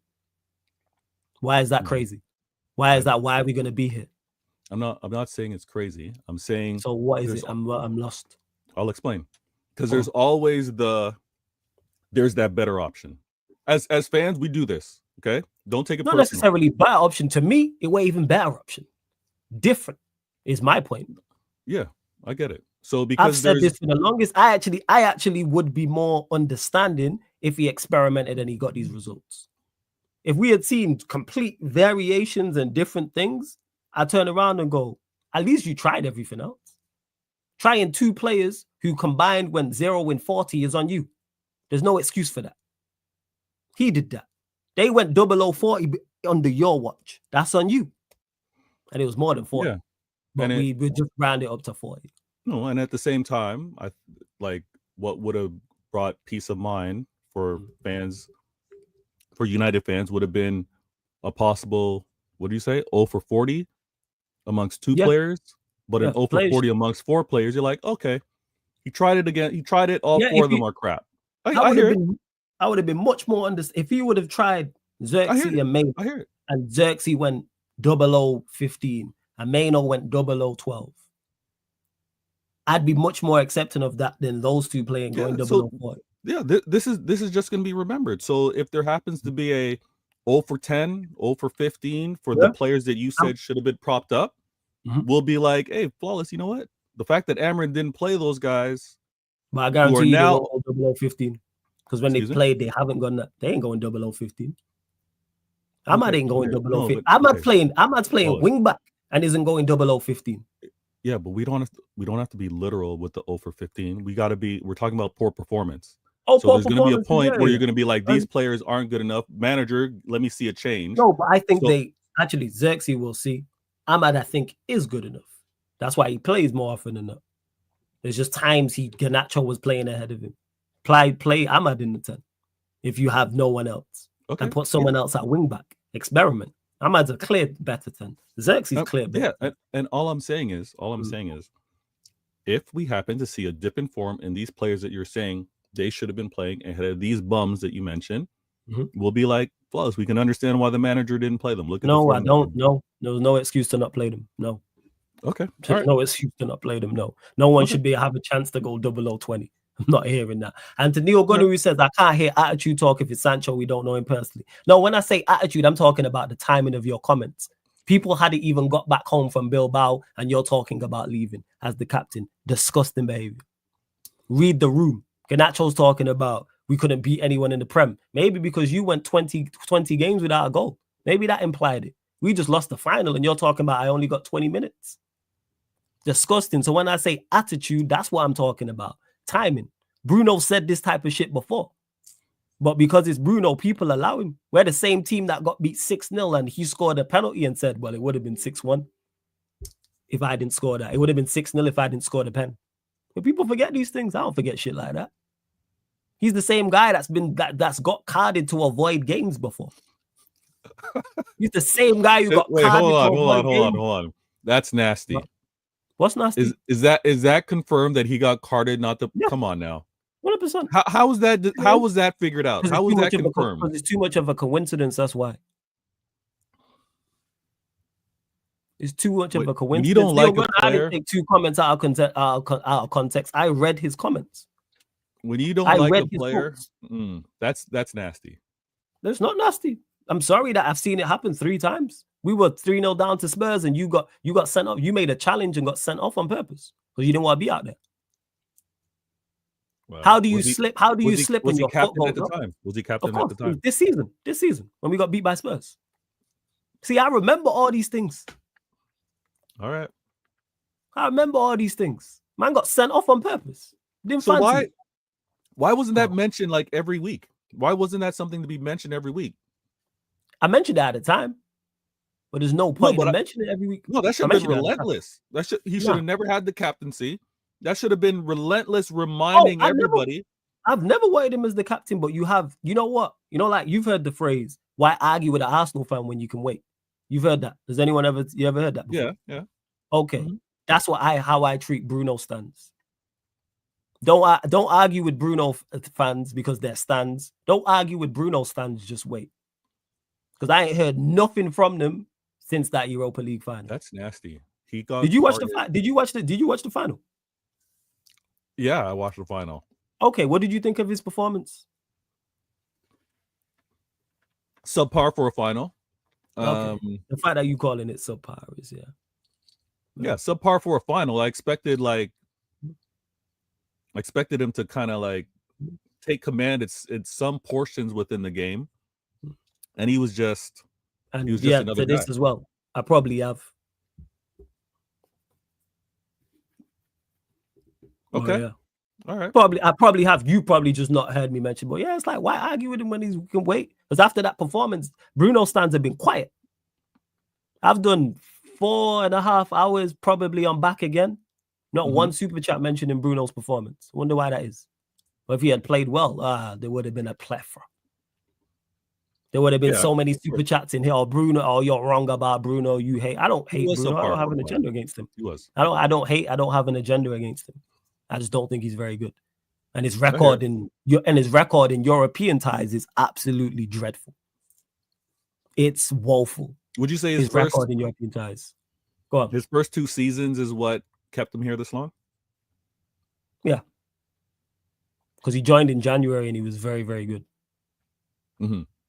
And then he was good in his first full season. Yeah. And then after that, fell off a cliff. Did you refer to him as your player back then? No, I never referred to players as my players. No? Okay. All right. No. Just asking. Never refer to players as my players. Never. See how you tried it. Never. I'm just asking. Yeah, never. I'll admit this. Favorites. Anthony Ogonu says people still want to play for him. Cool. Let Al Hilal come in for him. Sancho still can't get a buyout. Sancho will be gone too. I don't know. What's your problem, Neil? I want Sancho gone too. You got an issue with Sancho? No, I don't have an issue with Sancho. He's trying to make out, because I've mentioned before about we don't know Sancho personally. So how can I comment about attitude? And I pointed out about Bruno. I thought Sancho's issue was with Ten Hag. Wouldn't you want him back with Amarin? No, I wouldn't want him back with Amarin. Why? No. I don't think Sancho suits the Premier League. Okay. Point blank, period. I think he has the same problem as Grealish, same problem as Foden. What's that? Same problem as, I'm trying to think, there was another player who was like that, who had. If you're an attacker in the Premier League, I say this all the time, and you aren't, how do I put this? It's athletes. If you're not super athletic, you're going to flop here. You don't think Grealish is athletic? Not super athletic, no. In terms of speed, no. He's strong, lovely agility, lovely balance. He ain't running away from anybody. I'll go one further, Vader. Name someone. You think Bowen is super athletic? No, but Bowen plays for West Ham. So, but what are we doing here? I thought we were talking ability. You said not suitable for the Prem. You said not suitable. Yeah, he's not. Bowen has a little bit more, because Bowen here. The thing is, Bowen's a very good goal scorer. Bowen's a goal scorer. Grealish, Sancho, and Foden are not putting up his numbers at West Ham. You think any of them are putting up his numbers at West Ham? What about Gordon? With Anthony Gordon. He's electric. What are we talking about? He's electric. I'll go one further. Name someone who's like Sancho or Grealish who's successful in the Prem.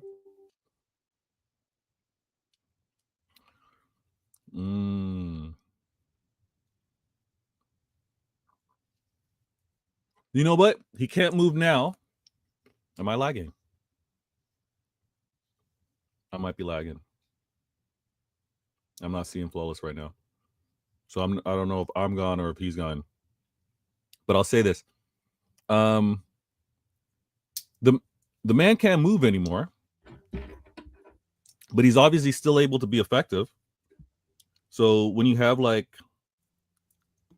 midfield battery went dead. Go on. Okay. So, midfield wing play. I'm trying to think.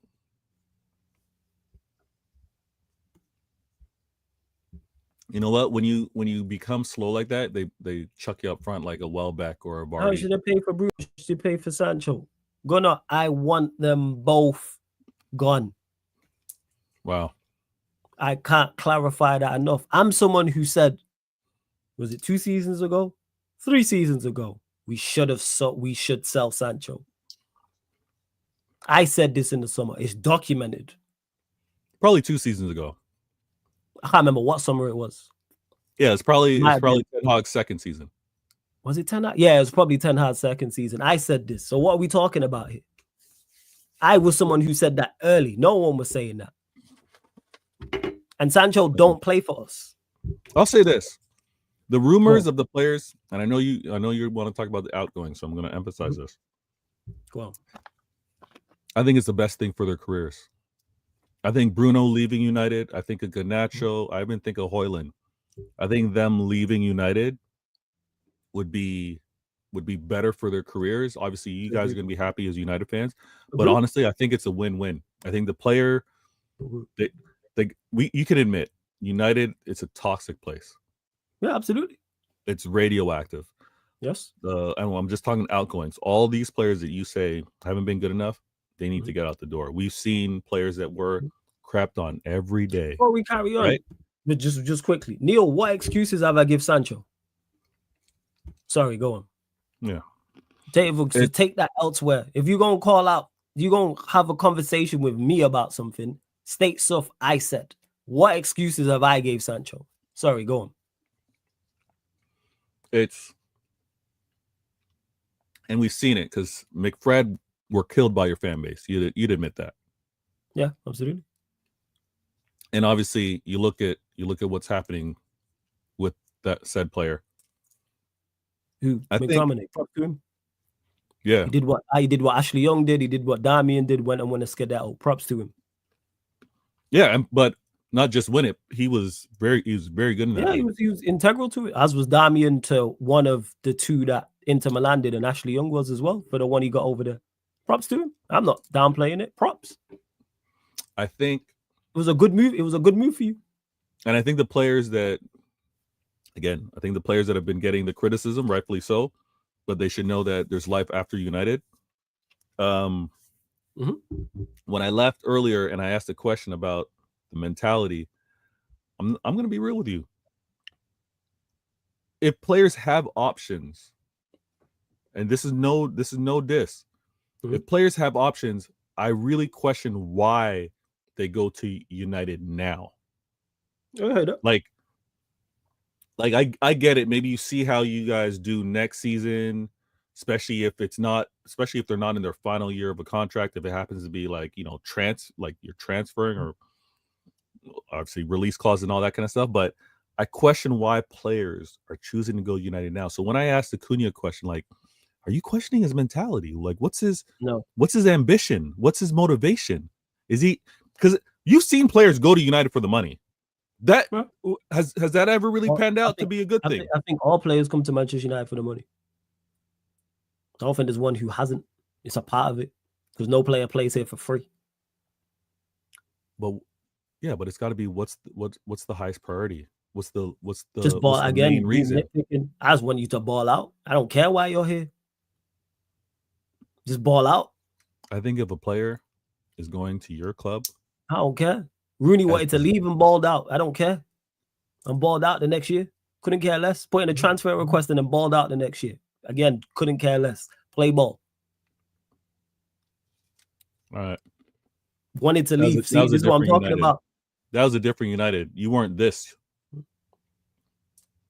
That type of mentality, not being as disastrous as you are now, that could actually work. But if you got mercenaries during this hard times, I don't think we got mercenaries. So we got terrible footballers. No. I'm saying if you're, I don't know, you don't want to talk too much about the incomings, but I'm asking the mentality. Talking about players coming. I don't think Cunha is a mercenary. To answer your point, no, I don't think he's a mercenary. If we're talking incomings, no. There's nothing to say that. Nobody else went in for him. Why? If you wanted Cunha that bad, go get him quickly. Players move slow. I don't know. You have to ask clubs. I don't know why you lot weren't looking at him. I don't know why Arsenal weren't looking at him. I don't know why Liverpool weren't looking at him. No, we don't need him. Of course you need him. Of course you need him. Name a better left winger at your club than Cunha. He's going to play left wing in 10. Name a left winger at Manchester City that's better than Cunha. We've already invested in Savinho and Doku. Name a better left winger at Manchester City than Cunha. Flawless. if I currently don't have a better winger, doesn't mean I need to go out and get him. He improves your team. So Flawless, am I going out and getting better players in every position every summer? No. There's investments you've made in players. That's the aim. No. That's why you've been linked to Cherki. So why are you getting Cherki? Why have you been linked to Cherki? Why have you been linked to Gibbs White? So Gibbs White is better than who at my club right now? What you have, Doku and Savinho right now, yes. Gibbs White, what? Gibbs White plays. He's going to play a 10 or in the mid or he'll play 10, and then Mamouche will play left, but he improves your team overall. Is the point I'm making? He's an improvement of what you have. Signing Gibbs White allows you to put Mamouche left wing if you want to, for example, which means Doku goes to the bench, which improves your team overall. Mamouche in the 10 and Doku on the left, or Gibbs White in the central, or Mamouche on the left. We know the latter is better. So what are we talking about here? So yes, you invest to get better, especially when you're doing what you're doing, which is chasing down the pack. Because you're aiming to take back your crown. Hence why you've been linked to Rangers. Hence why you've been linked to Cherki. Hence why you've been linked to Ain't Nori. These are players that all improve your first 11. Yeah, in areas where that's where we're going to look for. That's where we're aging out. And Cunha would be like, if you put Cunha right now as a 10 in your football club and put Mamouche out left with Haaland, that's a very good 3 or 4 with Rangers and Rodri behind it. Wait. Did you just say that's a very good 3 or 4? But this is my point. Who's the right? I don't know who's on your right, to be honest. Because I rate Savinho, but he don't get any. Savinho's last good game was versus Arsenal at the beginning of the season. And to Kingdom says Mamouche ain't a winger though. But he can play out there. Is the point I'm making. He's not a winger. He's not a winger. But he can play out the way your system runs. He can play out there. Foden's not a winger, and he can play out there. The point that I'm making is, before we go back off topic, is with Cunha, I don't know why. I think some clubs just miss out, and same way I think Mbeumo improves you lot. But flawless. Hold on. Well. Mbeumo, no, we weren't thinking of getting that type of profile player. Although, depending on, I guess, exits, it's a possibility. As of now, it doesn't make sense. I want to say, because you asked the question, why weren't other clubs interested in? And I think that is an alarm. I think there should be a little bit of Metal Gear alert signs. I mean, maybe a little cautious in terms of why weren't other clubs? They've just missed the trick. That's all. So clubs that you not necessarily you look, but I look at Arsenal. I look at Arsenal are probably the main one. But who does he not improve? He improves any place he goes in the Premier League. He improves. That's people just missing out. All right. Maybe it is the whole temperament thing. I'm cool with that. But he improves City. He improves Liverpool. He improves Arsenal. He improves Chelsea. That's the top 4. Who does he not improve? Tell me, who does he not improve? I really don't know if he improves us based off of how he plays. Because again, we can't ignore that he's coming over to City and he's going to have to be playing and being synced up. There's no Maverick. He can't go out and just be the guy like he was at Wolves. So that's why when I say you want to go player to player, he's better, so he's going to be improved. I don't know if he improves coming to City, though, because I don't think he plays. Because you know what Pep does, which I do get to an extent. But would I rather, if I'm the opposition and I'm facing City in a Manchester derby, do I want City with Doku on the left wing or Cunha on the left wing? I know which one I'd rather. Oh, wait. All right. Know which one I'd rather. He improves us. You think he play? Where do you think he plays at United? Play left 10 under this system. He plays as a left 10. Okay. Which is a great signing. But I've not even got onto that because like I mentioned, outgoings. Yeah, no, it's safe for you to save the excited for the transfers for later on. Like that's. No, I am, because I've spoken Cunha. I think Cunha is a very good signing. I'm still shocked that he's on his way here now, because I never thought we would get it done. He was numero uno on my list. I thought we ain't going to get that done because of everyone else needing that. But all right, check Ineos and Glazers. which again I've done before, but you want to be extra with it. No. But I praised him for it. You want to be extra with it? It's cool. I wasn't flawless. I wasn't. Look, we're having a call for the first time. You didn't need to be said. I've already praised him for that. We don't need you to say so. All right. Well, you didn't say it on, I've said it countless times that the only thing that I think Ineos have done well is incomings. I've said that countless times to you. And now you're going to be saying outgoings. I also praised them for outgoings last summer. I thought we did great business last summer outgoings as well. Okay. All right. I've praised them for both, but you just want to be extra. Okay. No, I'm just clarifying. Yeah. Now, I'm realizing. So you have a list when you're not interested in outgoings. Say that again, Neil. You have to ask me that again. Because I'm lost at what you're talking, and I'm still waiting for you to respond to my question before about what excuses I gave Sancho. That's what I want to know.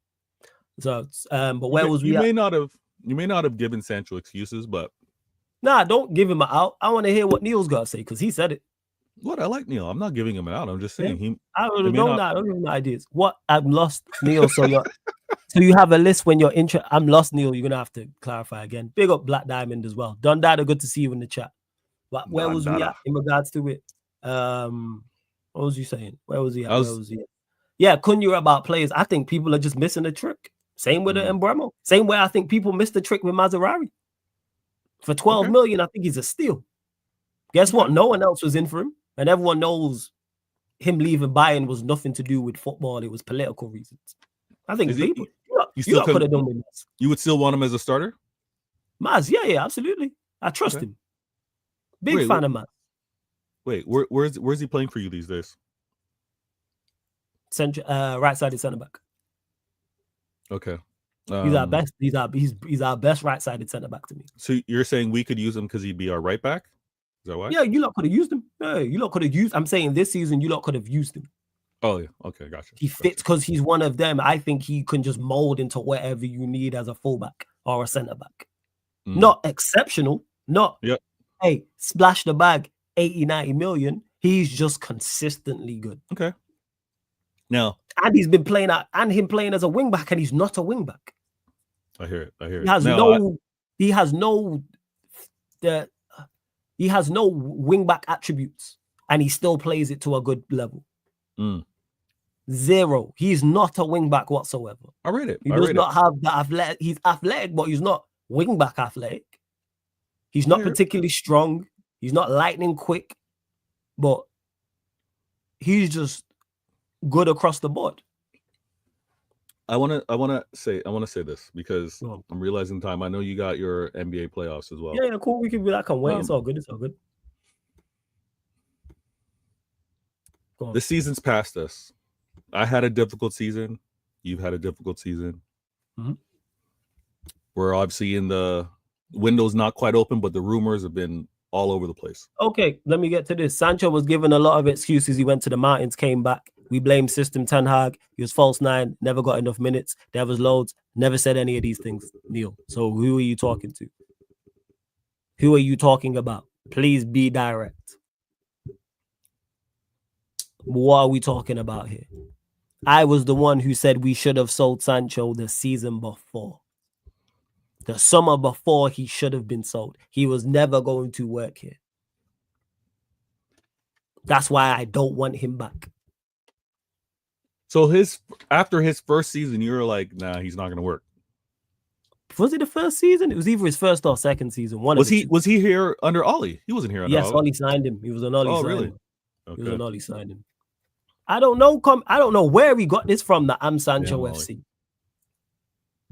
I have no idea what man is talking about. I'm lost. Flawless. If there were guarantees that you would get relegated for 2 years. Give me 1 second. I'm not skipping NBA, by the way, Jojo. You told you that. I'm going to close up the show and then head over there. But me and Veta got shit to discuss. Go on. Yeah, Jojo. I still got to talk Liverpool, and then we're out. It won't be too long. No. We got to talk City, this guy. City? Yes, City. I want to hear your thoughts on the rumors, mate. But go on. What was you going to question you was going to ask me? Damn.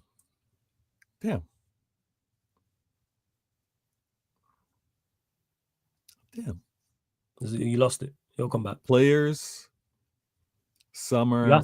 Yeah, you was gonna say if something or something like that. Oh, yeah. I just want to understand your mentality or where you're at. Go on, in regards to what? If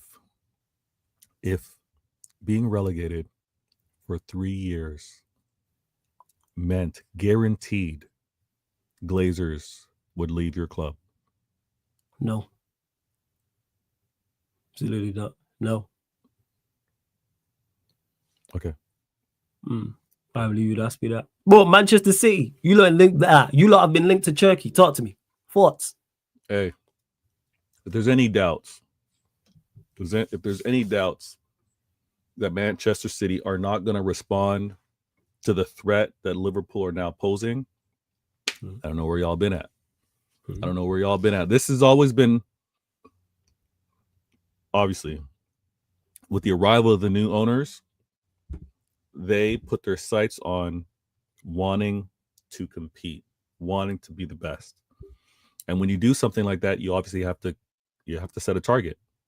How to be? And if you, as you set the target, you go and pursue that target. If you surpass that target, you realize that you are now the target and you need to stay ahead. That type of vision fell off a little bit. Maybe a little bit of arrogance, maybe a belief that how Liverpool invested last season, how Arsenal invested last season, you know what? We could probably get away with how we invested last season. We obviously couldn't. And Liverpool, like they always freaking do, we slip up, they take full advantage. Look at what they won this league with 84 points. Disgusting. Oh, disgusting. You lot should have done more. Exactly. So that recognition is why those rumors with regards to the players are in there. We've aged out in the midfield. I'll be the first to tell you. KDB, I'm so thankful to be able to have watched him play. He, in my opinion, greatest. And he's no longer able to do it every game. He's no longer able to do that every 3 days. The club made a decision not to sign him, and we got to look on for who's next. And who's next happens to be midfielders. Maybe not one player to do his role, but maybe a committee of players, because we're never going to match his quality. There is no next gen KDB. None. Stop it. King Kevin is unique, one of a kind. We're rumored to get, and obviously we were in the fight to get Florian Wirtz. If I were to share the numbers that I'm kind of hearing with regards to what it would take to make this deal, I understand why my club said, you know what, if we're not favorites for this, we're stepping away. Financially, it's not going to make sense. And if it is, and if we aren't quite his number one choice, we don't want him here because we're going to outpay him. That's why I'm saying if it's money that's going to be the biggest incentive for him to come to our club, we don't want him. So I think that's how the club made the decision. I'm happy with it. So now we're moving on to others. And the fact that we're getting that type of quality, right? Cherki, the fact that we're also going after Gibbs White, the latest, we're also looking at Ait Nori. This is, hey, that target's on Liverpool right now, and we got to go after them. We see the moves that they're trying to make. They're going after a new right back, a left back. They obviously, Florian Wirtz is in the mix. Rumors on them getting a 9. They're trying to do what I've been telling many rival fans. They're trying to do what it takes to win. Now, have they? Yeah, they are moving serious. Oh, they've been moving serious for certain years, because you can't continue to perform in the league, lose by 1 point to this 4-peat trouble winning team and not be serious. So they happen to be making moves after winning, and I think it just coincides with whatever their spending cycle was, because 3 seasons ago they invested heavily. They got Luis Diaz, they went and got Nunez, I forget who else they got, and then they also followed up by getting midfielders, McAllister, Szoboszlai. So listen, they're re-upping again. They're trying to do it flawless, wrongfully, quick to dismiss me and not recognize the efforts that myself and my club have tried to make for the goodness of football, and wanting badness on my club. Now look at what he has. Liverpool 20 matching him. If he had better spirits, he had better vibes, he had a better understanding. No, maybe if your manager managed better and you lot would have done what you did in the window, you would have won the league. Maybe that. All you're hating. Bear in mind, I lose anyway. You know, just to clarify, I don't win either way. No. Yeah, I don't win either way. You, as City or Liverpool fans, makes zero difference who it is. Flawless. 11. It would have been 11 titles for me versus them getting 20. I don't want you to win either. It makes no difference. It does make a difference. 20 is a lot worse. Again, you keep getting it mistaken. I don't care about the league title thing. I don't. What? When have you ever heard me mention it? You don't care about. So wait, you match going fan. You don't sing 20. You don't sing 20 in the stands. No, because the song's fire. So you care. Also. You care. No, the song. No, it's just because I sing the song doesn't mean I care. The song's fire. What are you talking about? And it's about us. It's not about them. We sing 20 times because we've won the league title 20 times. What are we doing? You sing 20 times as a flex because no one else has 20. Yeah, because the flex. So okay, since they won it, have we stopped singing it? You won't sing it. You won't sing it when they're in the stands. You'll sing it to everybody else. Of course, you sing it. You still sing it. You're still singing it when they also have 20. Nah, yes, you ain't because it's not about them. You ain't doing that, man. It's not about them. You know what I'm saying? Wait until we playing them and you turn your volume up and you watch it and you hear 20 times. We'll probably just remix it and maybe put because they like the banner and say we did it first or some shit like that. But we're still singing. Well, yeah, you keep talking about titles. When do I ever mention that? You keep talking about a whole heap of things that I don't care about. Why players are at a football club and all these feelings and all this rubbish. Tell me you don't care about titles. Say that again. Not how many they're on. No, I don't care how many they're on. What difference does that make to me? All right. So had it not been for me, if they had 22, all would be fine. If they had 22, you know what? United is still. I don't want them to have one. Okay. So them having 22 makes no difference. Them having more than us makes no difference. Nah. You this level of copium, come on. How is it copium? Come on, you're a competitor. Flawless. Hold on. I am super competitive in stuff that matters. Okay, and what matters? I don't want to compete history. I want to compete now. But no. Okay, and we're not competing now. Okay, that's the point I'm making. Jesus Christ. Flawless. If you were competing now and losing to Liverpool, you're trying to tell me you're competing. You want to compete. No, I want to win. Win. Okay. That's I want to win. Okay. I want to win. With you not being able to win, let's be real. You don't want them winning. No, I don't want them winning. That's facts. And what I'm emphasizing is them continuing to win means 20, 21, 22, 23. Let's be real. Because I don't want you to win either. That's what you're missing. I don't want you to win either. Jesus. Why is it such a hard thing to fathom that I want none of my rivals to win a Premier League title? I don't get that. I don't want Manchester City to win a league title. I don't want Liverpool to win a league title. I don't want Arsenal to win a league title. I don't want Leeds United to win a league title. I didn't want Leeds United to get promoted. Did they win the championship? I didn't want them to win the championship. When you lot was in the doldrums for most of my life, I didn't want you lot to win Division 1 or 2. I didn't want you lot to get promoted. I can't stress this enough. I don't want Manchester City to win anything. I don't even want you winning Groundsman of the Year. I wish Manchester City nothing but bad.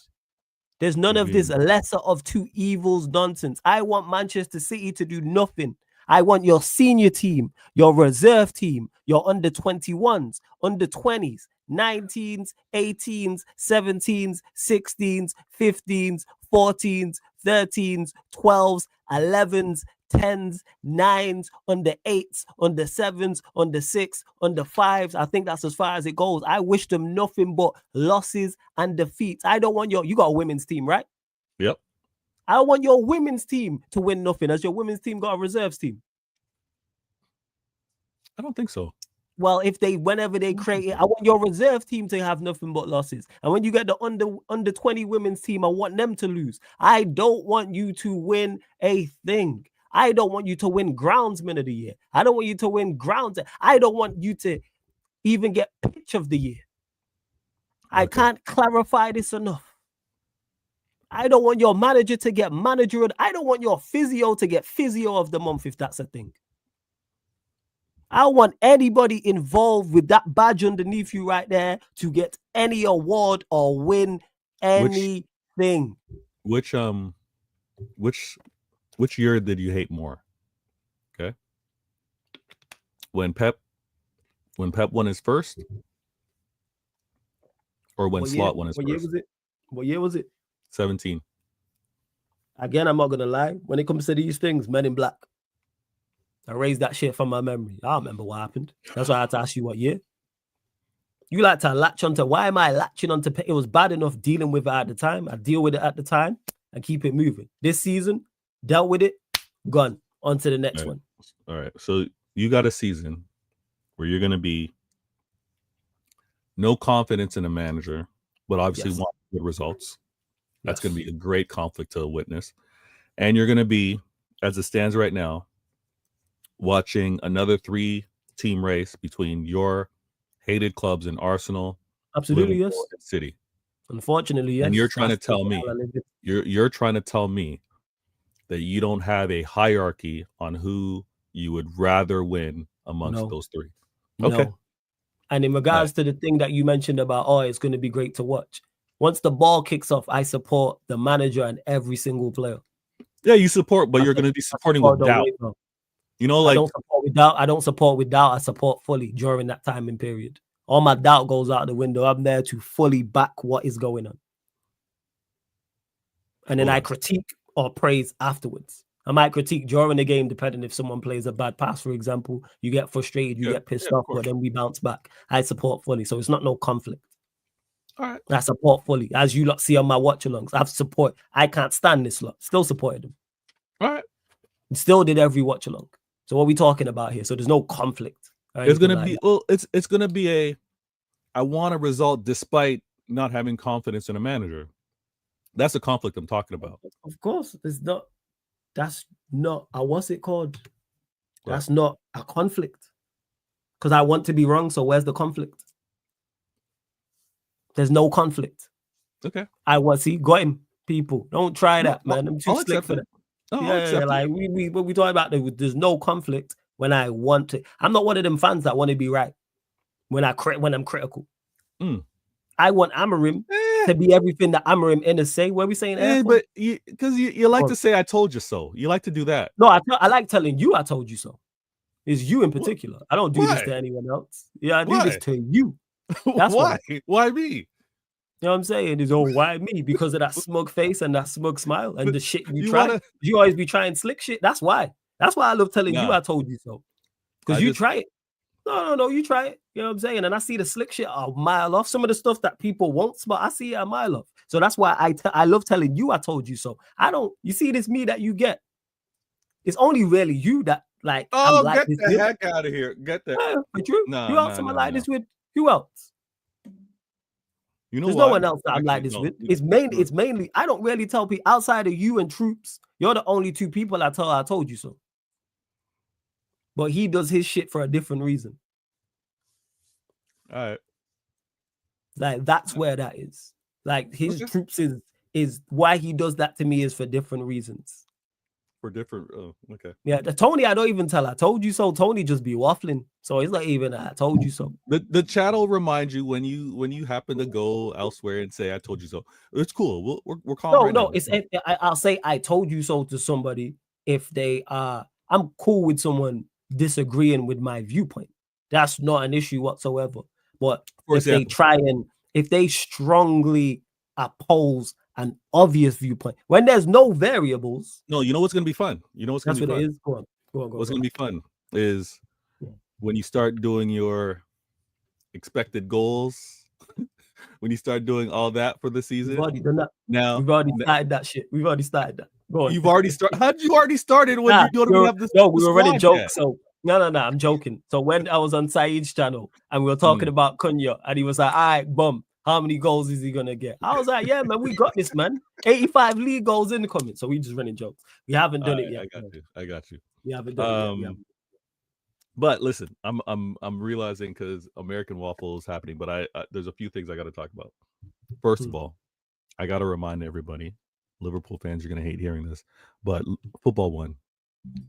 Football won this season. I know there was a lot of hopes with regards to Liverpool, getting 90-something points for the season, showing that they're worthy of competing in previous league with previous league titles. Go on. I need to talk about. You want to get your Liverpool shit off your chest? I'll be back in a sec. Go on, carry on. Yeah, appreciate that. Listen, oh man, could have made me full screen. Now the thing that I want to emphasize here is football won. Football won because this talk about Liverpool being just as good as previous teams, previous seasons, stop it. There's a reason why clubs, teams that have secured the title have a certain mentality to keep winning. That ain't easy. Not easy on a manager, not easy on a player. We all know this, life experience. When you're satisfied, other people satisfied around you, it's hard to keep them motivated. Getting 90-something plus points after securing the league ain't easy. So we'll see whether this Liverpool team can get the mentality to do it. They showed that they couldn't. Also, football also won because there was so much talk about Salah. Oh my God, being Balon d'Or potential because of what he did in the season. Salah about to do what no one else has done in terms of 2020. Let's stop all that. All right? Let's stop all that. Football won. Salah fell short of the assist record. Wasn't able to match Thierry Henry. Wasn't able to match King Kevin De Bruyne. So hold back. Hey, don't forget Andy Cole's up there as well. That was for Newcastle as well. But go on. Now, respect for that shout out. Now, I also want to emphasize, listen, Salah, brilliant season. I'm not gonna crap on it. I'm not gonna say he didn't deserve it. You're not gonna crap on it, but you're about to crap on it. This is gonna be good. Go on. But I just want to point out a difference. I ain't gonna crap on it, but I'm gonna point out a difference. All right. Now, he was able to finish the season, finish the league with 47 GA. 47 GA, impressive, right? I believe he matched a record. Let's put this in perspective because Salah did this in his latter stages of his career, more mature, understands the game, what he can do, what he can't do, right? My striker right here, who gets mentioned to not really be that good on the eye, you know what I mean? Which Salah gets criticized as well. We don't care, right? Liverpool fans, we don't care. We don't care about the aesthetics. We don't care how it looks. Can you get the job done? Are you efficient? We have not seen a more efficient striker than Erling Haaland in the world. His goals per 90 is the best. And if you want to say, oh, what does he do in Champions League? Go look at what he does in the Champions League. He plays a game, he scores a goal. That's how nasty his goal scoring rate is. Now, I want to just emphasize the GA from Salah, brilliant. Liverpool fans, cheer it, celebrate it, talk it up. 47 GA. You know what? Erling Haaland had 44 GA in his debut at Manchester City. You know what he did with that 44 GA as well? And I know we're just talking Prem goals and assists, but he was able to win the FA Cup as well. He was able to win the Champions League as well. Now, if we want to do GA in an entire season, Haaland, beautiful display. And you know what? Haaland actually outperformed Salah if you want to talk about what he was able to do with his efforts and accomplishments. And he fell short. Oh, he beat King Cole. To stand corrected. Big up, Pops OG. Sorry to cut you off mid-flow. No, it's all good. It's all good. I got that wrong first. I got that wrong first. Erling Haaland fell short of Balon d'Or. That season, 44 GA. Salah, 47 GA. I ain't hating on it. 47 GA. I ain't hating on it. But Erling Haaland fell short of the Balon d'Or. And he fell short on the Balon d'Or when he won the Prem, the FA Cup, and the Champions League. Mo Salah only won the Prem. I know I'm just saying only won the Prem, but he only won the Prem. And y'all Liverpool fans talk about Balon d'Or? Show some damn respect to that award. Because Erling Haaland should have gotten it had it not been for many GOAT in terms of Messi. He won the World Cup. But any other year, I would have had back-to-back Ballon d'Or winners. I would have had Erling Haaland, and then I would have had Rodri. That's how madness of a run, and how I always show tremendous appreciation to my club, my players, in a season like this, as disappointing as it's been. because I know of what they've brought me and what they've been able to do. Now, I'm not gonna get nasty with the comparison. We'll leave it at GA.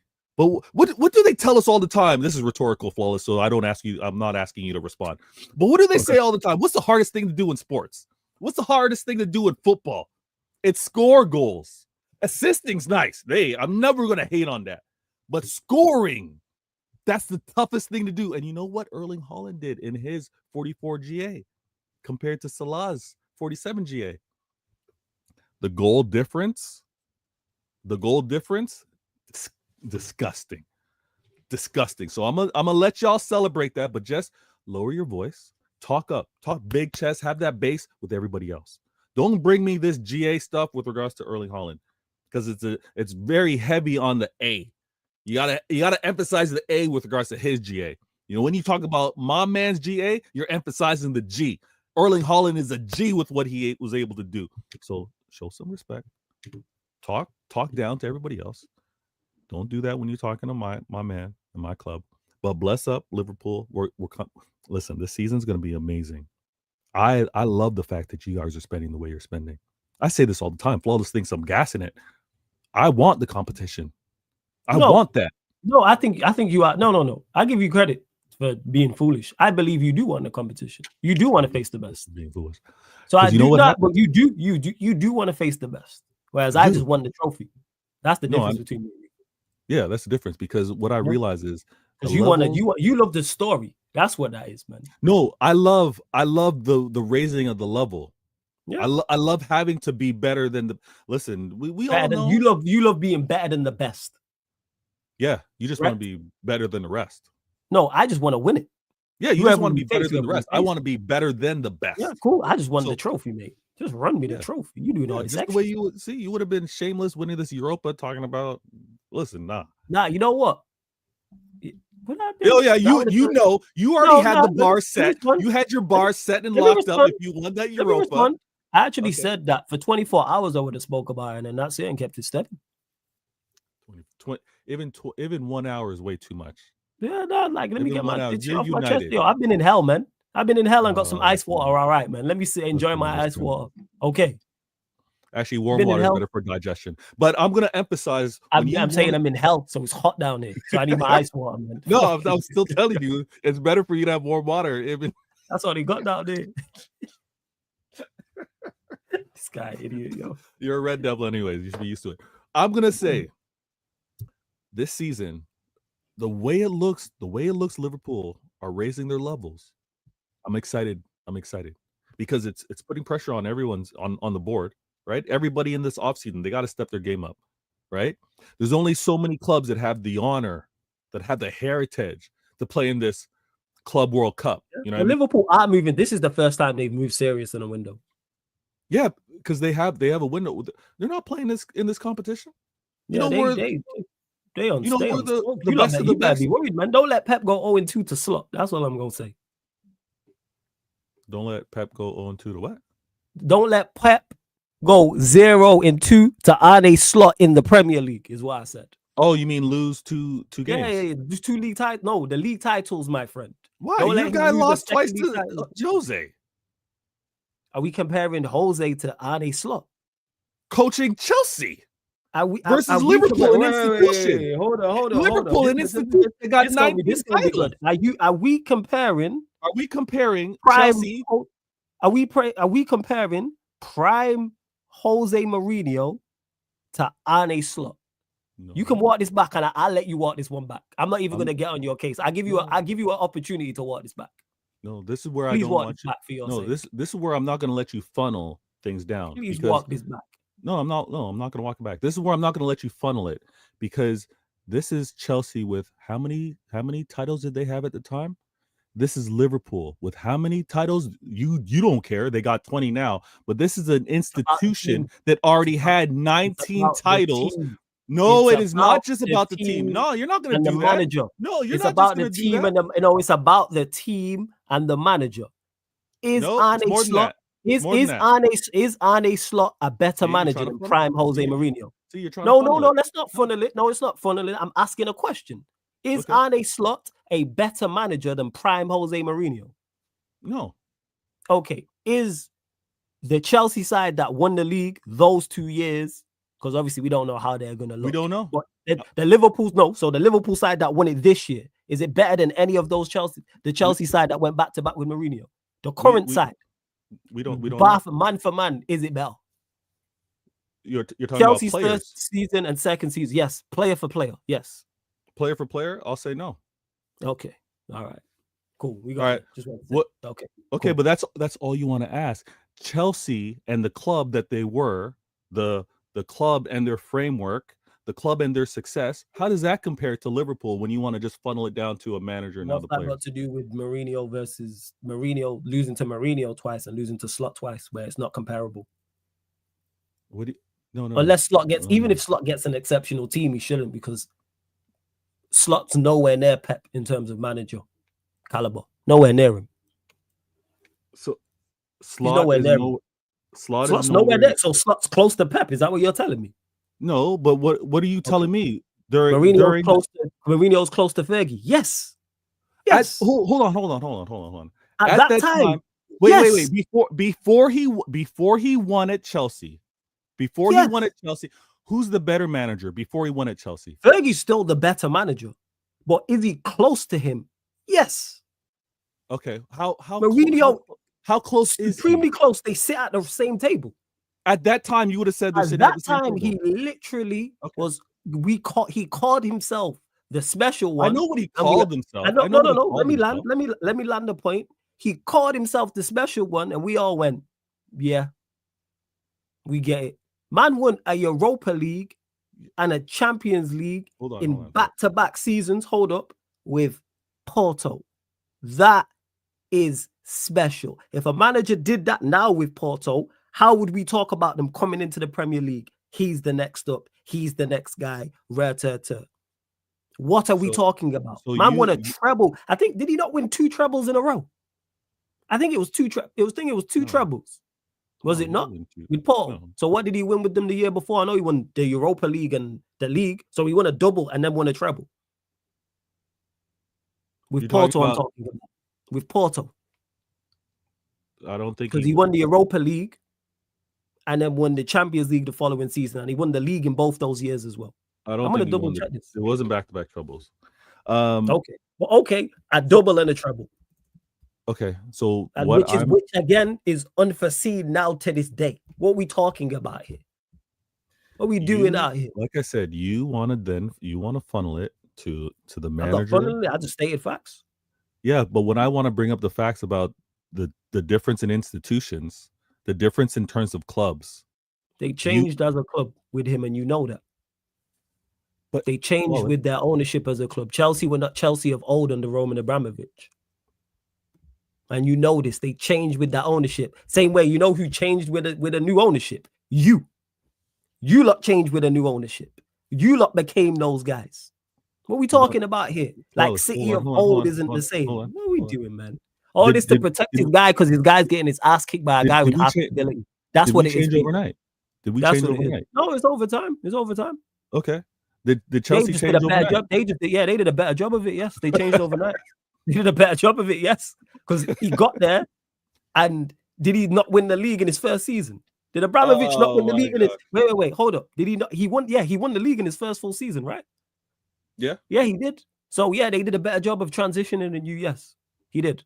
Okay. But you lot had the longevity thing. But you lot had the longevity thing over him. What's more? So which one's more embarrassing? What my manager could possibly suffer versus Slot, or what your manager suffered in a manager in his first full year under Mourinho? Yeah, definitely your manager, because that manager's close in caliber to my manager. He sits at the same table. Okay. He's a Hall of Fame manager. Slot is not, and you know this. Your manager could potentially get his ass kicked by a manager who's got half his ability again. And it's just dawned on you as I'm saying this to you right now. No. And Slot don't say. So is Slot a Hall of Fame manager right now? No, he's not. Okay, then. That's the point I'm talking. If Mourinho is a Hall of Fame manager.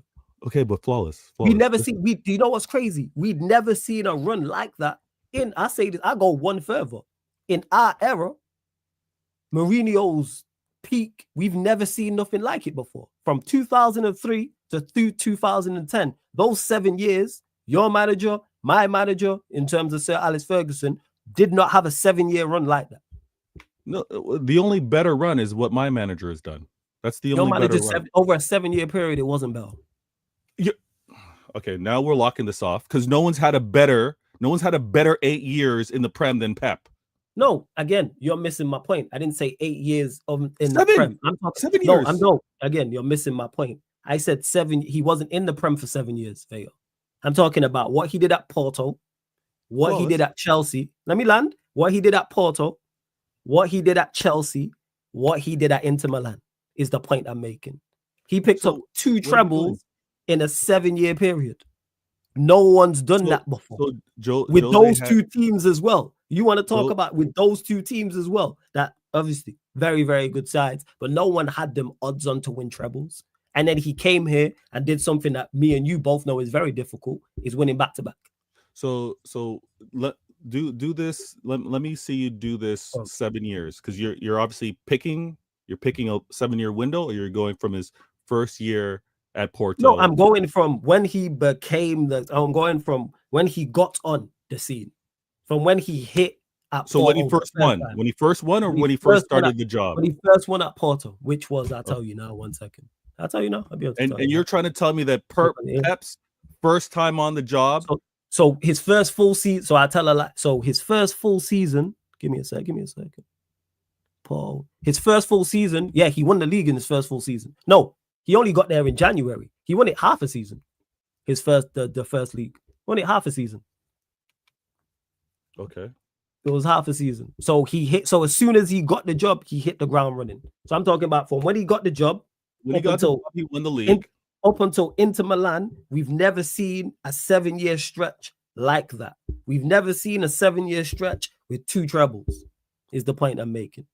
We've never seen him come to Chelsea and dominate the Champions League, the Premier League over a 2-year period. We'd never seen that. The only people that had gone back to back before that, it was just Ferguson in the Premier League era. He was the only manager that had done that. He was the only manager who had dominance in the Premier League. So that's the point I'm making. So the overall point I'm making is your manager is going up against someone who has half of his ability. Don't let him lose again. My manager never lost twice to someone with half of his ability. Your manager never lost twice to a manager with half of his ability. No. There's only been one manager that was able to win back-to-back while your manager was doing his thing. Not back-to-back. We went 3-4 year stretches without the Premier League. So managers won it in that period. No. But I'm saying the same manager to win it back-to-back. No one's done it. So he lost. He's lost in 2 years or 3 years in a row, but it was never to the same manager until Jose.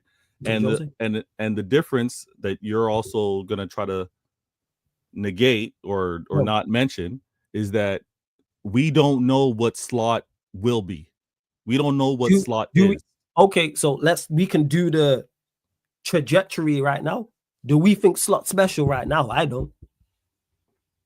I think he's a very good manager, but I don't think he's special. I don't think he's going to sit in the Hall of Fame with the managers we've just mentioned. I can't say that. I can't. Okay, but because he's only been here for one. Because we know what you think. No. It's not about not one. No. It's not about not one to say. So we can't gauge on potential. Now we can't do potential. We can't do a prediction. Yeah, we can do a prediction, but that could easily change. Yo, it could be. I'm not disputing that it could be wrong. But as of right now, the 28th of May, approaching 2 a.m. UK time. But you're asking me, me. You're asking me 2 different things. You're asking me whether he can be a Hall of Famer or whether he can be a great manager. And I'm saying I can't say whether he can be a Hall of Famer or a great manager yet. I don't think he'll be a Hall of Famer or a great. I don't think he'll be a Hall of Famer or a great. If he happens to lose, I think he'll go down as a very good manager. If he happens to lose this season and ends up winning the champs, or next season ends up winning the Prem, he's already locked up as one of the best. Already. It doesn't have to be consecutive. One of the best managers. What and where? No, he don't. What table does he sit at? He sits at the table having been a manager that's who's he better than that we rate. Let's say he does that. So let's say he wins it. You said a champs or a Prem. So we're saying 2 Premier Leagues and a Champions League, correct? That's what we're saying. I'm saying he's already better than Wenger if he does that. Wenger don't sit at the table with them man either. Oh my! We know that. We know there's a With regards special to the, table. the best in the Prem. The best. No, we're talking man. Forget the Prem. We're talking manager Hall of Fame. So you have a platinum table, you have a gold table, silver table, bronze table. He's not going to sit at the platinum table. To sit at the table. Is at the platinum table. Of course. Mourinho is at the and I'm not talking not just what you did in the Prem. I'm talking about what you did in Europe, across the leagues, because Pep moved around. Mourinho moved around. The first one seated at the table. So that's a whole different conversation. But no, it's not. Okay, no, you want to move right? Pep sits at the table. I agree with you at that. Does Slot? No, but flawless. He sits at gold. Don't get kicked. You don't get your ass kicked by someone who sits at gold and you're at platinum. Don't let that happen, man. See what you're missing here is because again, how many years of managing is under Pep, is under Sir Alex, is under Jose, and then you're asking me to then say whether he's going to be Slot's going to be a Hall of Famer. Now I don't even know how many years he's been managing. Has it been 5? That's not enough. That's not enough. We're out here doing this on the internet. You can Google it and find out. You can all the information is at your fingertips, Vader. You know this. Right. So if he's been managing for 5 years, you're already set to say, yeah, his future, nah, he's not going to be a Hall of Famer. I'm saying I don't think he's a platinum level manager. No, I don't. Platinum level manager. I don't think he sits with Pep. Is that so crazy? That I don't think he's as good as Pep. No, I don't think he'll be as good as Pep now. No one says that. I don't think he'll be as good as Pep. Oh my goodness. I don't think he can compete with him. What? Prime Mourinho's up there. Fergie's there. They at that table. They're definitely at that table. Slot's not. That's why I said, because this stem from is don't get your ass kicked by a manager who's half your ability. Or half's a bit strong, but nowhere near on your level. Because if I said Slot's near Pep's level, you City fans would not be trying to hear it. If I said that. Would not be trying to hear it. No one's saying no. So don't lose twice to a manager who's nowhere near your level. This is where you're doing the. This is where you're going. This is where the pressure's not on. This is where you're going too far with the banter talk, and I'm here for it because it's not banter. I'm being deadly serious. No, this is what's funny. By the way, let me just clarify this. Pep's solidified. This don't affect. You don't got to tell me that.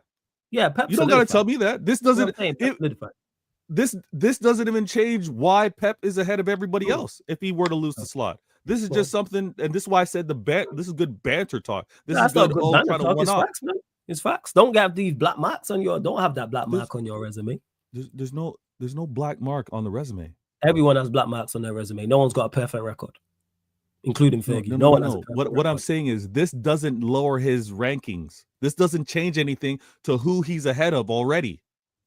Oh no, we just when we start nitpicking when we're talking elites of the elites, which he is of. When we start talking elite managers like himself and Fergie and Mourinho, and you can put Flick in there, and I'm forgetting a couple names, and Ancelotti and that, like those caliber of managers. That's when you start nitpicking these things. All right. Well, everyone gonna go with their guy. I'm just saying, don't lose to Slot. That's all. Yeah, don't lose to Slot again. Don't lose to a manager nowhere near your caliber. All right. Okay. Flawless. So listen, because this is why it's a banter thing. Why is it banter to say that? I'll explain. Did Pep lose to Slot because Slot was a better manager than him this season? Yeah. He managed better than him this season, yes. Okay. All right. Okay. He managed better than him this season because very few people, including yourself, had Liverpool winning the league. You had Manchester City winning the league. I had Manchester City winning the league. So he did something very, very well. Granted, injuries can happen and things of this nature, but Pep did not manage to a high level.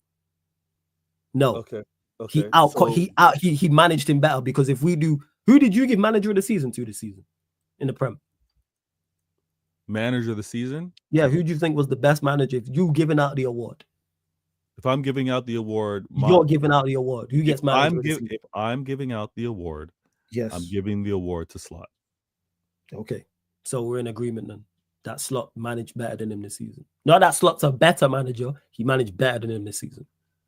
Yeah, but you're Same way talking. Ahmad scored more goals than Ahmad Flawless. scored more goals than Hold on, Saka let this me season, but he's finish. not better The than reason Saka. why I say it's the banter thing is because you go and you say, "Don't let your manager." How did you phrase it? Don't let your manager I get didn't what? phrase it anyway. I said don't You let said, your "Don't let your manager get what?" What'd you don't say? let your manager go 0-2 against a manager that's not in his caliber. No, you said something else. You said something like, "Don't let the manager get crapped on," or what? How did you phrase it? No, I just said don't let your manager lose to a manager who's nowhere near their caliber. That's what I said. Okay, Not on their level. and I ask you, my manager lost to him because of the manager having to outperform his caliber. Is that where we're getting at? No. I'm not saying any manager that finished hold on. Any manager that finishes above the next manager, we're saying that manager outmanaged the other one. We're not taking. You think. Let me understand. You think that if all things being equal, Pep loses to Slot? No, I don't think Pep loses to Slot. Okay, I didn't think Pep would lose to Slot this season. Just gone, and he did. And don't let it happen again. And okay, so if I happen to have, that's all. Hear me out. If I happen to have my no Balon d'Or, my no Holland again this season, and an injured, inconsistent Foden again this season, and my manager happens to lose to a Slot. What's your team? What's your team? Who else you lot sign? Because you lot gonna make signings. It's okay. Well, yeah, and this is perfect. That so when we get to the signings, then we'll include all of that. We'll include all of that. Because every time my manager lost, I just want to clarify. Every time my manager lost the league title, we had injuries. We never lost it with a full strength squad. Yeah, but this is perfect, and this is why I want to funnel it down, because you were quick to tell me that Arsene Wenger isn't considered amongst blah blah blah, and your manager Wenger's right up there, yes, but obviously he has his misses. Well, how he changed the game, that ties into it, because he did raise the bar. He was a bar, even though he didn't win back-to-back league titles, he was a bar raiser. And your manager, to give him credit, that's to give him credit, because there's been only a few bar raisers in the Premier League. Your manager being one of them. I believe your manager one season lost to my Mancini. Yeah, that's why I said don't. Yeah, and then what happened the next season? Well, the next season you made sure and got reinforcements for your manager. There we go. And and wait, that was was that 2013? Was that the last? Yeah. Was that his last season? He knew when to leave. Because the next season Pellegrini won. What? That team wasn't. Wait, are you talking 20? No, his last season was 2013. You talking what year? You talking? No. He left before suffering another loss to another manager. Oh, he left when he wanted to leave, man. He left. You scared of Pellegrini? All the top quality managers he's gone against, and you think Pellegrini's the problem? Come on, man, give me a break, man. Give me a break. Who else in the league would he have left then? Give me a break, man. No, I'm saying you try to imply that he didn't want to face Pellegrini. He's miles clear of Pellegrini. He knew. No, cut it out, man. He's miles clear of Pellegrini. He was smarter than Klopp. He left. He knew he was tired. He knew it was time to go. He left. He was smart. Oh yeah, he knew it was time to go. That's cool, but that's nothing to do with Pellegrini or what was no, not just Pellegrini, but when you it's not when it's time to... No, we're not doing that. It's not Pellegrini at all. It's nothing to do with Pellegrini. Zero to do with Pellegrini. No, of course you'd have to consider Pellegrini. No, wouldn't have to. No, you would, because that's the City perspective. No, you would have to. He's looking at the landscape of managers. He's looking at the landscape of managers and saying, "I'm out of here." Pellegrini, who I just beat with this side, that's not even that good. All right. No, he beat no. He beat Mancini with that side. And the thing. Wait, he didn't face off against Pellegrini then? Yes, he did. That's when he left. He's like, I'm out of here. He lost. He won the league title against Pellegrini and then said, "Yeah, I'm bouncing." No, he won the league versus Mancini and then bounced. Yeah. Pellegrini came in the following year. So he didn't see Pellegrini then at all? No. Oh, so he wouldn't know then? No, but he knew it was time to go. Yeah, I hear you, Pops. Yeah, I'm just saying, man's an OAP. It was nothing to do with Pellegrini. We ain't doing this because when Klopp's had injuries and was behind, there was no context. Don't let this gaslighter get away with this nonsense. I see it. All this because if Slot beats his ass again, hey, uncomfortable conversations. But go on. No, this is when you. But then what happens if he runs it the third time? Wait, when's his contract run out? There are no. I'm gonna say this. And TJ, American Waffle, I'm gonna be there. Oh shit! This is what's funny. My bad. No, it's all good. This is what's funny. There are absolutely no uncomfortable conversations. Like you said it earlier, Pep is certified. Pep is locked in. There's no look at You know what it is? Done. He's reached GOAT status and it's locked up. Not that he's done. But just like Messi is still playing now, but none of this matters. Yeah, because but we know Messi's no longer the best player in the world. Is Pep done? If you don't win the Prem and don't win the Champions League, this will be the first time probably in Pep's career he's gone 2 years without a domestic title or a Champions League. Is he losing his powers? I actually think you lot, unfortunately, will probably be all right because you'll do what you're going to do in the window. But you know how we see Mourinho fall off? Sure. Yeah. You know, like we see you lot will reinvest. You know, like we see Mourinho fall off. People might start saying, hey, is this Pep falling off? Yeah, you tried to do that early in the year.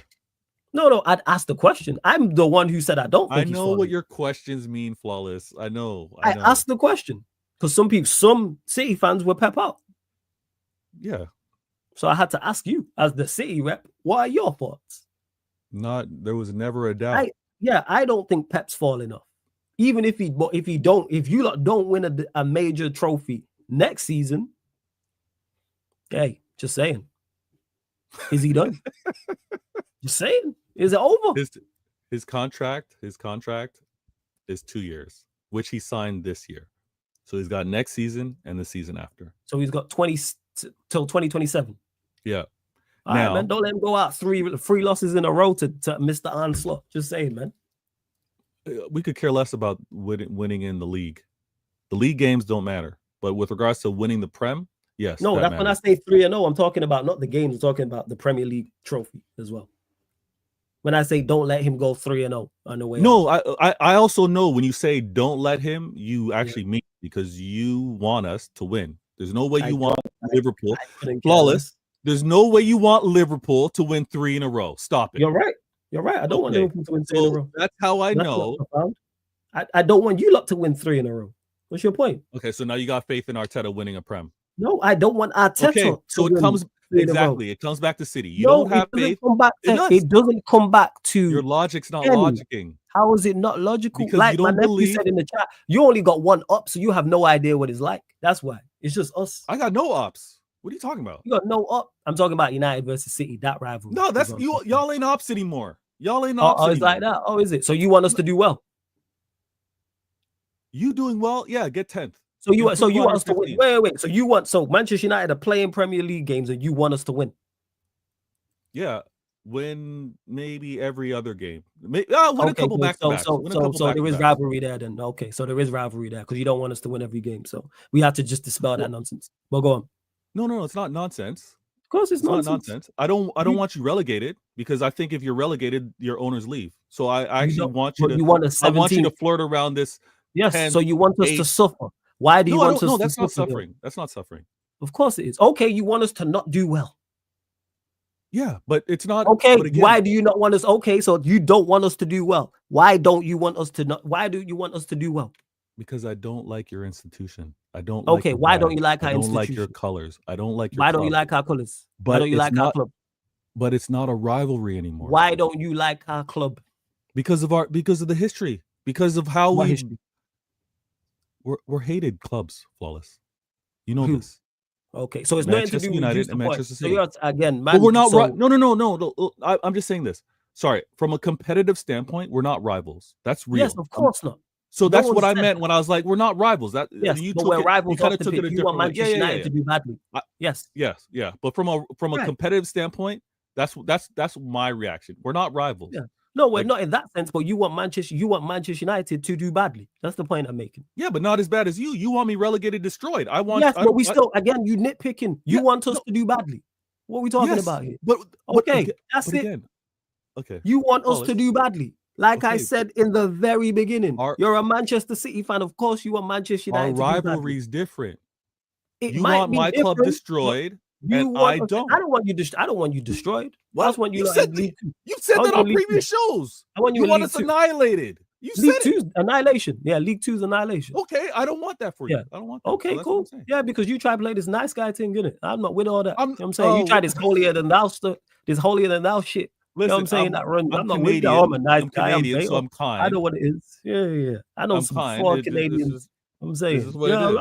I want United to do bad, but not that bad. Fuck all of that. You know what I'm saying? I wish nothing but the world for City. You just trying to be nice. No one ain't here for that. I'm trying to be me. I'm trying to be me. I don't want you destroyed. Yeah. But I'll say this. This guy. This upcoming season. Just make sure Pep wins, man. That's all I'm gonna say. You're on the clock, mate. I know you want, and this is where we're getting at. Flawless. This is where we're getting at, and you won't be honest on the show. Everybody in the chat, you realize Flawless can't be honest about it. He tells us he's got no belief in Arteta. Doesn't think Arteta can win the Prem, and in the same breath, he doesn't want Liverpool to win. In the same breath, he doesn't want City to win. It's one of us three. But you got no belief in Arteta, so it ain't Arteta. He doesn't believe Arteta can do it. Let me dispel this. It's not about belief. When I'm giving my opinions, I'm not talking from a Manchester United fan perspective. When I'm giving my opinions, you're analyzing it. Wait, hold up. Yes, I'm analyzing it. Yeah, non-bias. Yes. So quit. Completely objective. Completely objective. Belief. Analytical. Facts. Yeah, quit. So stop the word belief, because I no need to have any belief in anything. You're understanding after let me kill that dead.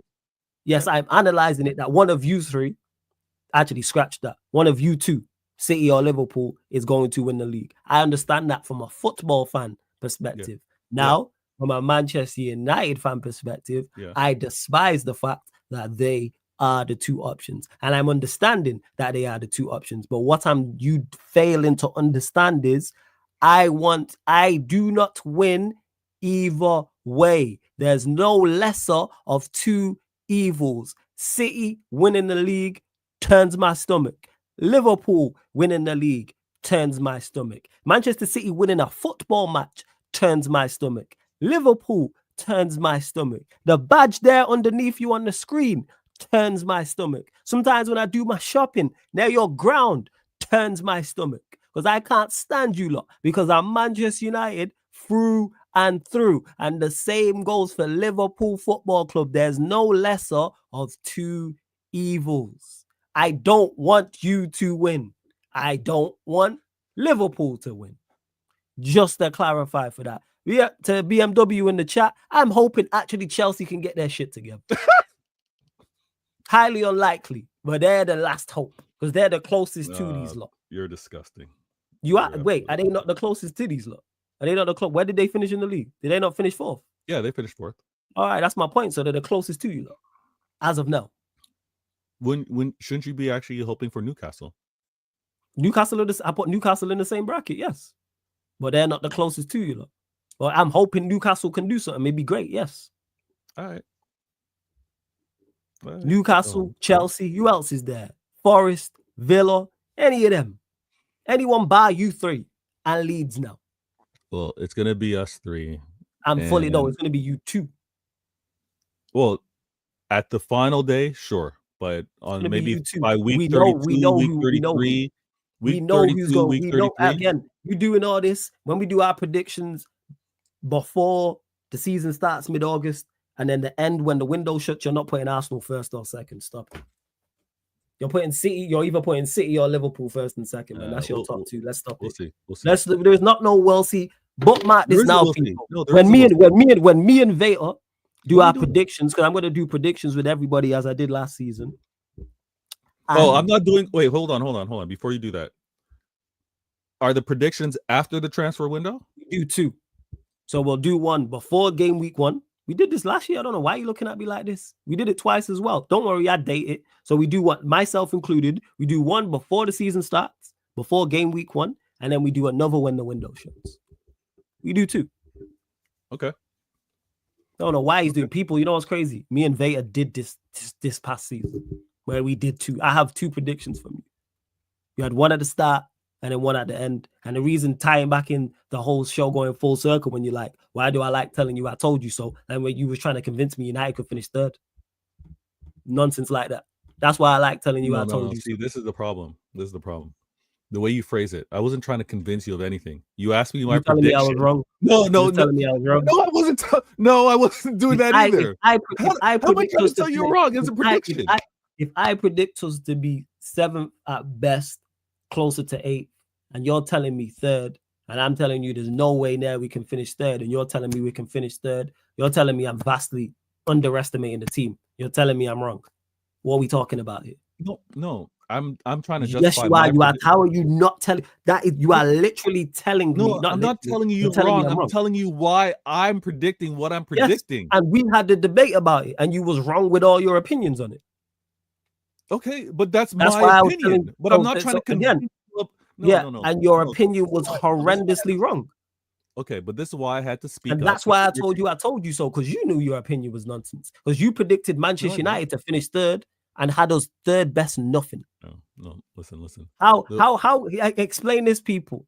How can you predict a team to finish 3rd? You don't think they have the 3rd best manager. They don't have the 3rd best goalkeeper. They don't have the 3rd best defense. They don't have the 3rd best midfielder. They don't have the 3rd best attack. How are you predicting them to finish 3rd? Explain that one. Someone explain that one to me. Because you finished 3rd with those same things the season before. You didn't have the 3rd best manager the season before. You didn't have the 3rd best squad the season before, but you finished 3rd. That's sport. That's what happened. Look at the attack we had. But Flawless, how do you explain how you finished 3rd the season before? That happened. Where did you? Yes, because you know what? Scratch that. We didn't have the 3rd best. You know what you call that? An anomaly. Where did you have us the season before? Here we go.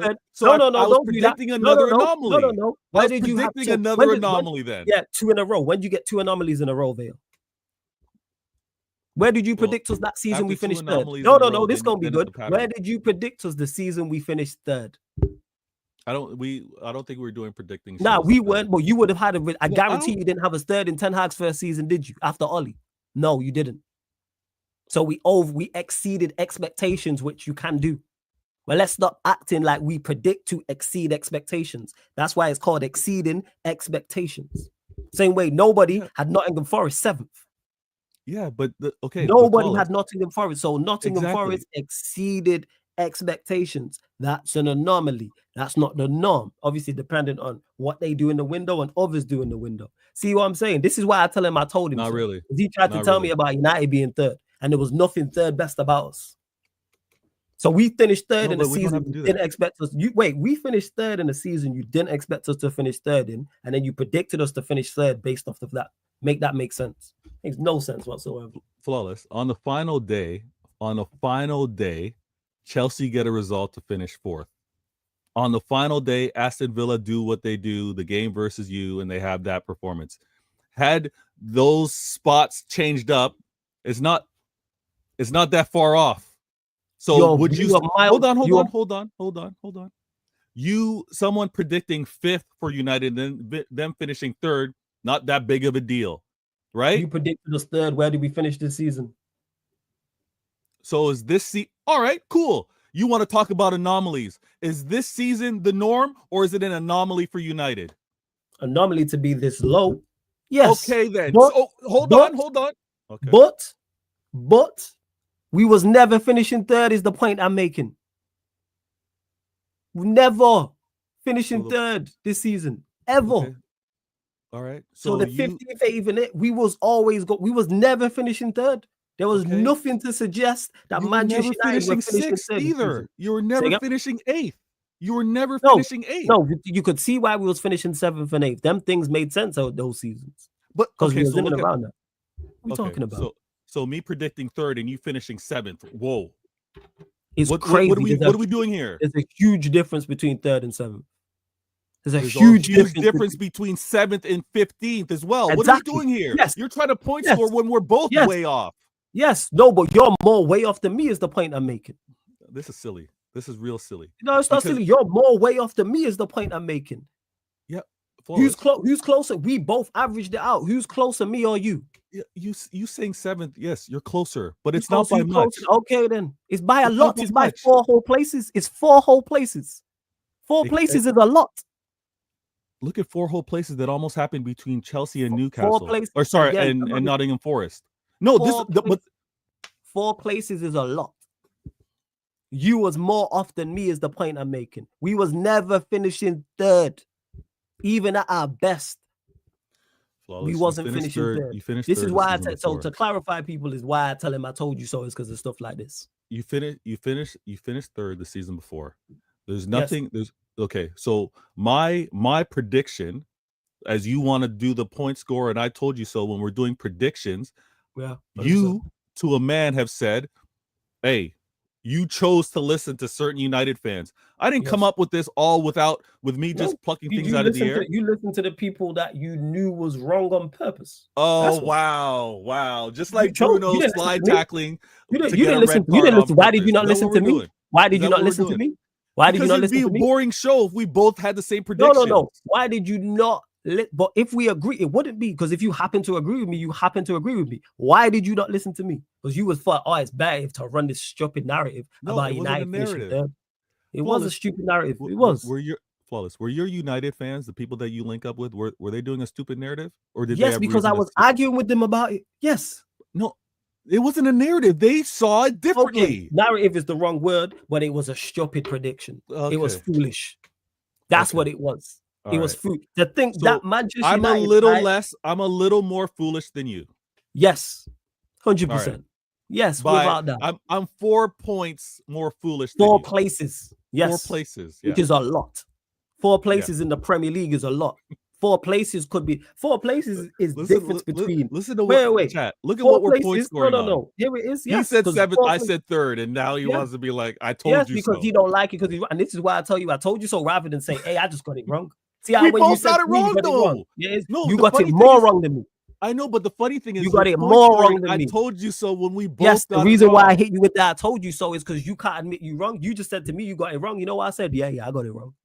I said it straight away. You try to come up with all this nonsense excuse, which led to this 15-minute debate. I'm saying I know who I listened to and did it there and all this rubbish. No, we were never finishing third. I was just defending you, trying to make it seem like I was doing a narrative. That's what I was defending. Forget the narrative. We were never finishing third. There was no logic behind it.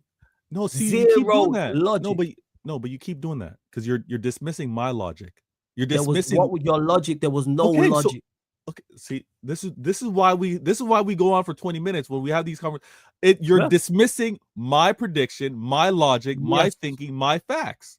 Yes, it was no facts. What was the fact in the United finishing third? Name the facts. No. No. Because I would finish my thought. You're interrupting now. I didn't finish what I want to say. When we do this upcoming prediction, and you or I happen to get it wrong, it's not going to be I told you so, which is how we got here in the first place. And you want to say this? It depends on what it is. If we're talking about, say, Liverpool City, you pick City, I pick Liverpool. Yeah. And it goes that way and you're off. I ain't going to be on your case about that. Because I can see the logical reason why you think City win the league. But there's reasons behind it. There was no reason to think Manchester United were going to finish third. You have no valid reason. You had no valid reason then. You have no valid reason now. This is why I'm telling you. You had zero valid reason. Zero. Okay, let me ask you this. What are we talking about, man? So the fact that I had run me logic. You know what? I'm cool with logical reasons, even if I disagree. So, for example, like I just used, if you think Spurs 6, I had Spurs 6. Yeah, Spurs. We all you're accepting of my logic for that? That's acceptable. With the Spurs 6, yes, I understand that. It made sense. And where did they finish? Spurs finished 17th. We all got that so wrong. Why are you? But I can understand the reasoning behind it, even though we all got it wrong. Because I had Spurs high. I think I had Spurs 6. I think I had Spurs the same as you. So that's to my point. I understand because it's you. You only understand it because it's in agreement with you. It's not.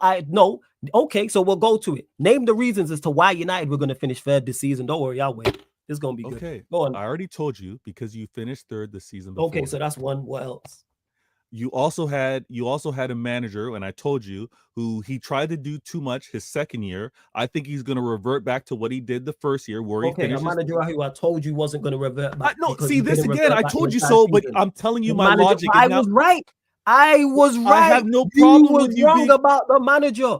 You was wrong, Vator. You was wrong about Ten Hag. You tried to back him. I told you he was terrible, and he turned out to be terrible. You just can't take that. This is why I tell you I told you so. I told you from early about Ten Hag. You sat there and tried to back this manager, tried to back him to third, and then he got sacked. And then you realize, oh, you know what? Flawless is right. So your logic was foolish, like I told you it was at the time. No, it was. No. Was it right or was it wrong? Was you right about Ten Hag changing it? Did he change it up in the next season? Yes or no? He didn't get a chance to finish the season. He did. He changed. No, did he change it? No, he got a chance to start the next season, Vader. And he didn't get a chance to finish it.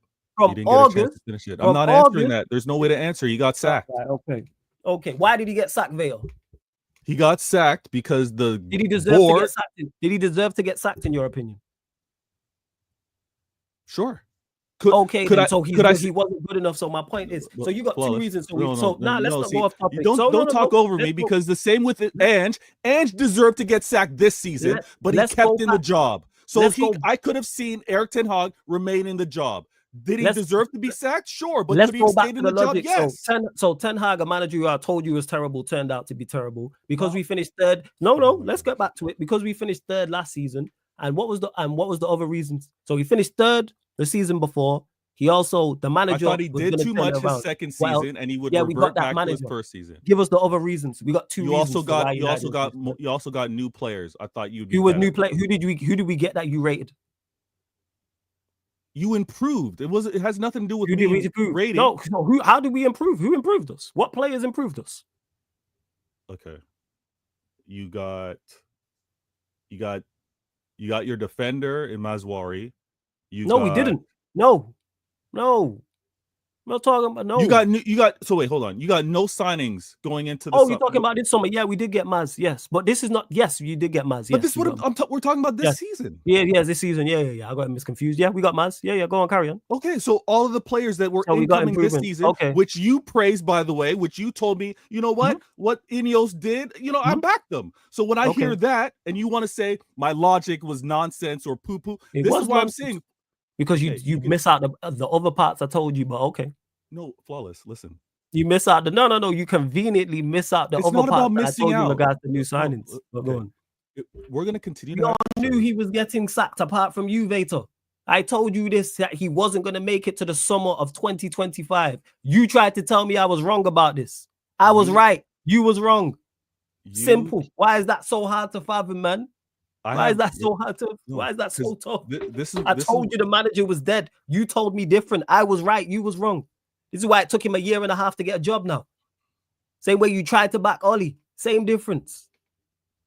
It's not the same difference. Not good enough. Both not good managers. What we doing out here, man? These are all different. See, again, chat, you'll see. These are all conversations going in a different place. Oh, yeah. When we were talking about... And also with the new players who were coming in, I also told you new players are not going to help this manager because it's not a player problem.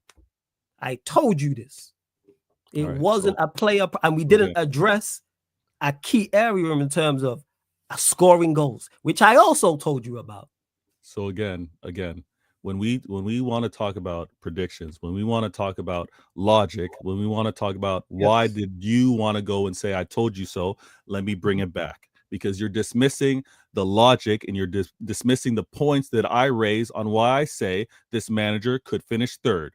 You want to say everything that you told me that happened to be right or wrong, everything that I happen to say that happened to be right or wrong, as, oh, you got it wrong. I'm told you so. I'm pointing out my reasons, my logic.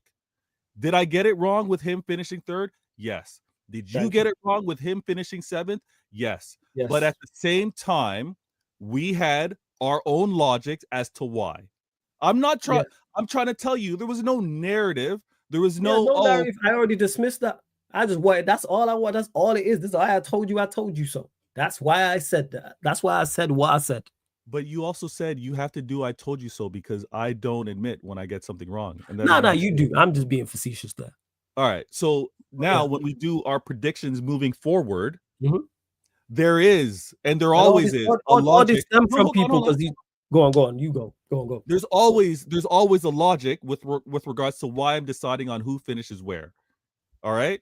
And the reason why I brought up the Spurs as an example is because us trying to do this, oh, you are less wrong than me, is silly. It's jokes. No, I'm not doing it. No. It's not about being silly or jokes. It's just pointing out how catastrophic. Like, I was wrong. Yes, you was way off. Yes. To the point your guy didn't even finish his job. He didn't even get to because he was that bad. And your used to be guy who's your used to be my manager who is now your guy. What were those? Hey, what were those predictions when he came in? Yeah, I got them wrong. Okay, that's what I say. I got them wrong. And you had but the difference is I don't poo-poo on your logic as to why. Because you didn't. You didn't disagree with me at that point. When I was saying what I was saying about Amarim, you didn't disagree. Even if I disagreed, there's your logic was nonsense.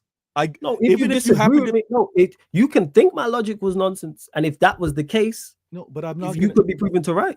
Of course it is. We can disagree. Cool. I'm not going at what you said per se. I'm going at your reasoning. Your reasoning was foolish for thinking that manager could finish third. Flawless. I don't know why that's so hard to fathom. No, because because we can bring it full circle. Because you had reasons as to why this current manager wouldn't have finished 15th. Those reasons weren't foolish. No, hold on. Those reasons. Oh my gosh. I got it wrong. Yes. Okay, hold on. Wait, hold on. I vastly maybe I'm being too analytical because let me step back. Go. In the moment in time, let's say as of whatever date when Amarin came in and the information in front of you, when you make a decision, you make a prediction, the information in front of you is valid enough and gives sound logic advice. The fact that things change from that point on, the logic at that time doesn't make it foolish. Doesn't make it. Oh, it does, because some people at that point said he wasn't going to be successful. They were right. There was people who said at that very point he's not going to be successful. That's flipping I argued with. I know, but that's flipping a coin. It's not flipping a coin. They was right. Okay. If we have the same information as we did, because I argued with the people about this when Amarim got here and during his early periods, there was people who said this manager is not going to be successful. It's going to be terrible. Kaneki being one of them. He said we were going to be horrendous. I disagreed with him. I disagreed with many others. I was wrong. One second. They was right. Kaneki said that before he managed a game. Yes. Okay. And Jordan too. If he said that at the announcement, okay, credit to him. If it was like, oh, a couple games are now being played, new information, that's what I'm getting at. That's what I'm getting at with regards to, because again, those people are also right. Those people I didn't believe at them time. Those people were also right. You said that. You after a couple of games when this ain't it. They was right. Okay. I was wrong. Yeah, but okay. Flawless. My logic at the time may have made logical sense at the time, but it turned out to be wrong. Maybe foolish is too strong of a word, but it turned out to be wrong. That's what I say. Okay, fair enough. But the logic made those. But the logic, no. Turned out to be wrong. Go on. Okay, This is okay. I'm getting too hung up on the definition. Your logic is based off of information and coming up with a reason. Yes. So how you have that information and your reason, that's why your logic, it's not wrong. Your logic isn't wrong with how you deciphered the information. If you had as much information as someone else, which I'm assuming Kaneki did because he maybe watched more of this manager and had more information. But you get what I'm at. You get what I'm saying. I get what you're saying because some people will have more information. That's cool. But then there was people who didn't, who saw it. Okay. There's people who've seen it after 2 games. I was wrong. They was right. Okay. And how many foolish is probably the wrong word. Cool. They was right. Yeah, they were right. And again, maybe I can do the math post show, but how many games would you say you saw when you're like, yeah, now it's in front of me, I see it? More so it weren't games, it was how he was talking. Okay. My belief dwindled in him. Okay. because he stopped believing in himself. That's when I was like, oh, as bad as the football is, as bad as the results was, whatever the case may be, it's on him. When he started saying certain things and people around me started saying certain things, I'm like, oh, people who are not, what's the word I'm looking for? Who ain't just like, yeah, get the manager gone, I'm done, Yeah. Sheik's not one of them. When Sheik starts talking like that, True. Like if I was a City fan and you said you wanted the manager gone, I'm gonna look at that because that's not your. It takes a lot for you to say that type of thing. So the fact that Sheik's saying that, the fact that you know what Eddie I'm not gonna do though, I was like, something's off. Go on. And at the same time, I'm not gonna be one of those to be pep out now. So if he happens to be a year or 2 years showing that he's not consistent, be like, oh, I told y'all pep out. You like that early I'll be the quick to say this. No. But you believe Pep's still the guy. And if Pep turns out to be the guy, and that makes sense. I don't think Pep's cooked. You sure? I don't think he's done. Say again? You sure? You can say it if you want. Who do you think? You think I'm scared to say this guy's a dick, yo? Listen. I'd love to say it. I know you would. I'm tired of him. I'm tired of his bald self. But do I personally? But then again, I didn't see it coming with Mourinho, and I refuse to believe it. I refuse to believe in Mourinho. I wish my bro Tox was here. He was telling me, yo, Mourinho's. I was like, nah, he's not done. Mourinho's done, man. Got hurt. Yeah, and Conte, we'll see what happens over there. We can't. Conte, I don't really have anything. Conte's going to be. That's uncomfortable. That's uncomfortable. Conte. Yeah. Is it? I don't have nothing with. I don't have no. What? I thought he's your favorite manager right now. Who? Conte. Yeah. Oh, sorry. No. Sorry. No. Who? I mean, I don't care about Conte. No, you never. No, you never really talked about Conte. No, you talked up Ancelotti. That's who. Ancelotti's still. Ancelotti, one of the GOATs, without doubt. You think he's falling off? You think he's like? No, I think he's one of them. I think he could come back and win the champs at any given moment. Until he shows me otherwise, I have nothing to believe that he would. On another conversation, and again, maybe I got to go do prayers, but we all admit that it's tougher to win the Prem than it is to win champs. Depending on, can you ask that to your Liverpool fans next time? Which one's tougher? Which one and which one do they want? Which one is it that they want more? To me, I say all the time, opponents, because sometimes the level of the Premier League is higher than the level of the Champions League, and sometimes the level of the Champions League is higher than the level of the Premier League. I say this: I've seen Manchester United win the Champions League twice. Both years we won the Premier League. In '99, Champions League was tougher, without question. Okay. 2008, Premier League was tougher, without question. All right. Yo, that's what I'm saying. Apologies on the rush. I gotta on the rush. I gotta do prayers with the little ones. Yo, bless up. Shout out your channel, man. Great. You know what it is. You know what it is. Vader Games TV. Myself, and it's fitting before you go as well that I hit 15K arguing with Vader, man. Yo, bless. Listen, well deserved. Yeah. Flawless tried to be slick and try to one up. I told you so. We're gonna have future shows like this. Please look up Vader Games TV. Look up Vader Games TV. Help with the subscription. Yes. And I know when you subscribe, I do, because I check the numbers before the show happens and I see who from where is supporting it. So do the damn thing. I gotta go put my minions to bed.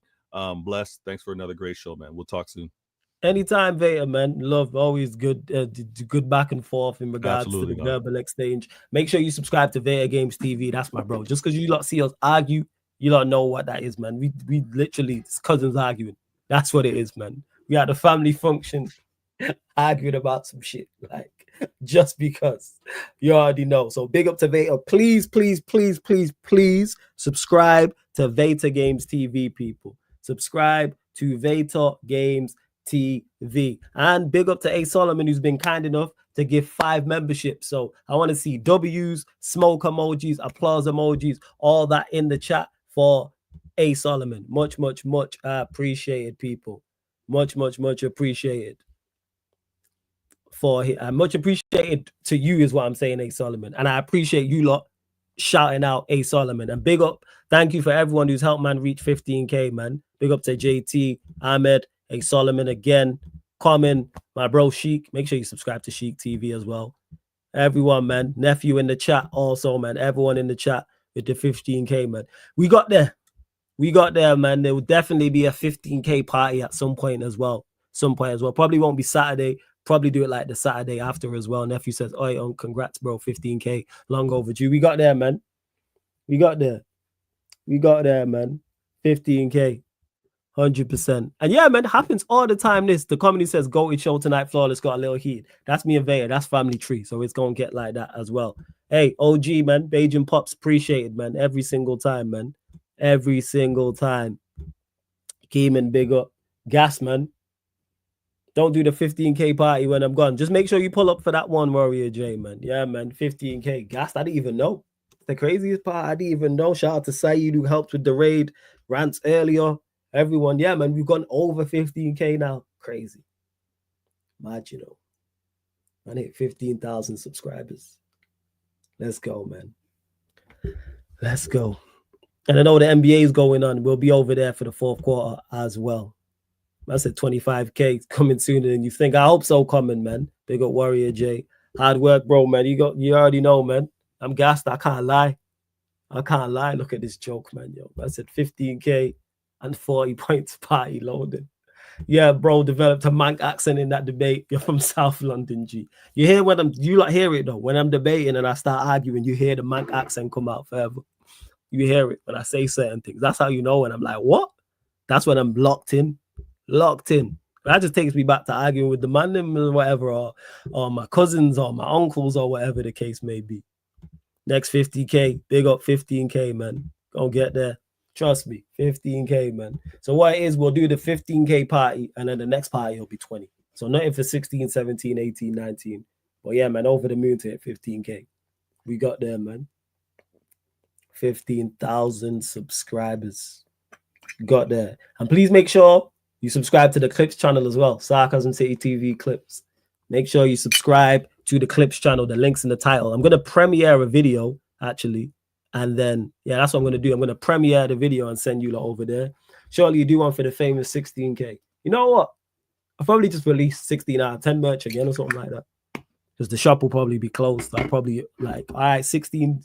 So in honor of hitting 16K, How long have I been doing this?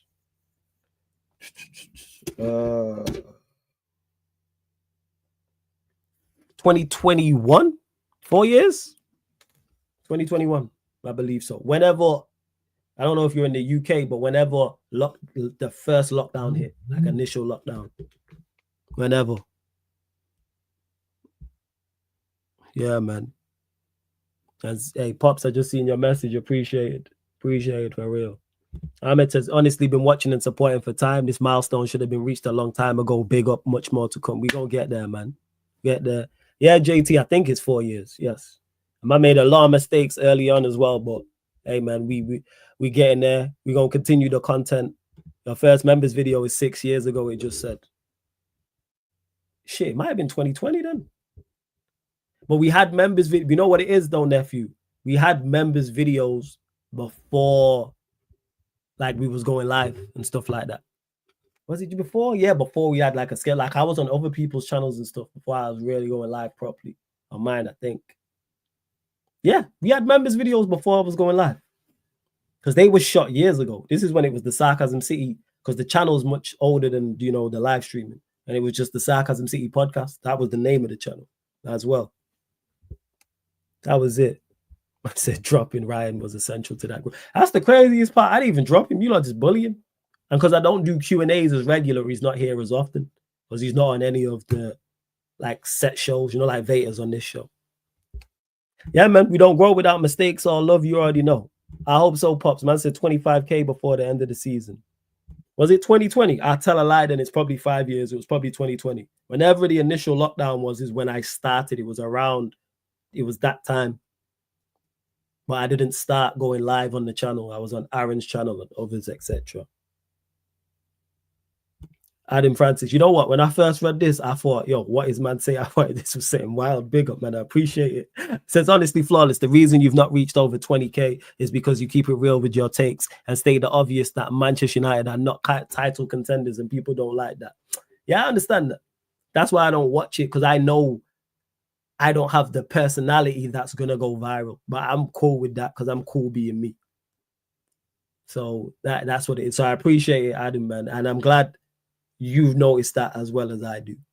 The fact I could be out here, yeah, United. I couldn't do that to myself, and I couldn't do that to you lot. I can't lie to you lot. I get things wrong, yes.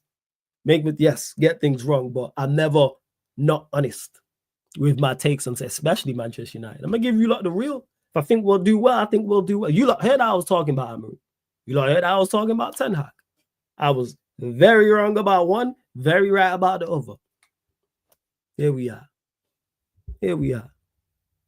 Man said, what you saying? United third next season? Yeah, man, 100% third next season. You're taking a piss, yo. Hey, if we sign Cunha and, you know what I'm saying, Cunha, go get Bremo, resurrect a prime Cristiano Ronaldo, you know what I'm saying, go get a prime Evra, prime Vidic, prime Rio Ferdinand, prime Keane, prime Scholes. We got this, man. That's what we got to go do. Dominic Big Up says, congratulations. Yeah, if it was March 2020 was initial lockdown, that means it's 5 years then. That means it's 5 years, yeah. I remember for 2 seasons straight, you said who's scoring the goals for United, and you was right. Hopefully, we know Adam at the start. Well, you're not, I don't think you're a United fan, but I'm hoping that we know who's gonna, score the goals for United. I'm hoping so. You might need the Holy Trinity to finish third. Facts. We might need to actually go get the actual Holy Trinity. Resurrect, you know what I'm saying? Then prime them. Not the Holy Trinity of hell that we have out there. The actual Holy Trinity. Big up Keeman as well. Hopefully you don't do interviews with Rasmus Højlund and sell out, bro. One thing I never do is sell out. If they offer the big bag, I'm there. Well, you know that. We'll never, ever, ever sell out. I couldn't do that, man. And you know what? You lot would never let me, because you lot will clown me regardless. If I do something stupid, you lot are on my case. You lot would never let me do that, like ever. You lot got jokes for days for everyone. That's what I love about the community. You lot are equal opportunity slanderers. Everybody gets these jokes. You lot don't. It's me, hosts, yourselves. You lot don't care. If I say certain daft like an AO, you lot are on my case. You lot run banter and run jokes, and I like that. And I like the fact that you lot are comfortable enough to do that, knowing I'm not going to feel a type of way. Because I never would. I know what this community is like. I only have an issue when it's outsiders come join in and try and start running jokes and running banter. I don't know you. Yeah, see, it's always, hold that flawless. Like, she can say that to me, but someone new's popped up. Like, yeah, I'll hold that flawless. If F you, not even a hello or big up. At least say, yeah, big up flawless. You know what I'm saying? Say big up flawless. Yeah, word to troops, you're a dickhead. I go, all right, cool. I know where that's from. Can't just pop up and call me a dickhead. Be like, whoa. Word to IG. Whoa. Well, yeah, man, 15K gassed. Super gas, man. For real. 85 goals on the way. Let's go. Z, you might be right, man. You might be right. Man said, bring back the treble team and we might have a chat. We might, Ahmed, man. Run back the treble team, man. YouTube sponsorships coming soon. Hey, man, universe willing, man. Universe willing. Yeah, JT, why? You can't just pop up and call me a wallet and I don't know you. Like, nah. You got the mud symbol. All right, yeah, it's a regular. I'm like, yeah, I know you. But run up the likes on there, man. How many likes we on? Big up to Saeed again for the raid. Big up to A. Solomon also for the super chats. I think there's a couple super chats I missed. Let me get to it. Big up to J Ball, man, because me and Veta was getting into it. That's why. So J Ball, thank you for the super chat. I hope you're still in the chat. Says Amarim sacked by Halloween or Christmas, dependent on the fixture list, but I'll say Halloween. T. Guna says, I always like McFred. Why did they get rid? Because they weren't good enough for where Manchester United were trying to go. That's why we got rid of McFred. McTominay's doing his thing. Fred's in Turkey doing his thing. But big up for the super chat, man. Appreciate it. And I see you lot. See it on the other screen as well. Big up Adam Francis, man. Big up. Appreciate the big super chat, man. He says, congrats on 15K, bro. Appreciate it. You lot have already done the W's, the smoke emojis, fire emojis, the applause emojis in the chat. Big up, man. Thank you very much. He just says, congrats on 15K, bro. Appreciate it, man. For real. You lot support heavily. That's why me and Vega can be here for almost 3 hours and you lot are in the chat. For real. Like, I appreciate that a lot. So blessings, man. For true. For true. Let's see what else you. But yeah, 166 likes. Get us up to 170. Finally hit 15K. Because it was a long journey to here. I thought, yo, we gonna make it like this month. That was the aim, and thankfully we have. Thankfully, we have, man, and we're gonna keep the content rolling. Now I gotta do some form of. I've got the solo Q&A on Thursday, so I answer questions on it there, but that won't be the party. So I do two. I do a solo Q&A. The solo Q&A on Thursday will be in regards to hitting 15K. But wait, depends on football. Yeah, if I start at 4:30, I'll have enough time. And then once I do an actual party as well, I'll make sure an actual party, not only we celebrating, we drinking and make sure you got a drink in your hand. I don't care if it's water, orange juice, apple juice, whatever the case may be, Coca-Cola, Pepsi, whatever. Just make sure you got a drink in your hand for when we do the actual celebration party as well. Yeah, we drinking during the party, 100% chic. And I'll actually get to questions from the chat. And I'm going to go over to the playback as well. But yo, appreciate it, man. For real. Like, thank you. That's all I can say to you lot, man. Is thank you to everybody who's supporting, man. Whether you are in the comments on a regular, whether you watch the shows and are not in the comments, whether you watch back after, whether you watch all the shows, whether you watch selected shows, everyone who shares across all the socials, all the members, all the mods, all the regulars, anyone who's new to the city here, everyone who super chats, anyone who's a member. I said that anyone who gifts out memberships, like, yo, I appreciate it for real, man. That's all I can say. Is thank you to each and every one of you in supporting whatever capacity. You might get here, hit the like button and don't say anything and be watching. Thank you. You're supporting. That's all I need from you lot, bare minimum. You don't even have to be in the comment. Just hit the like button and then just have it on watching. You might even pause on mute from time to time. That's fine. Watch it back after. That's fine, people. Share across the socials. You might have 5 followers on Twitter. I don't care. Appreciate it.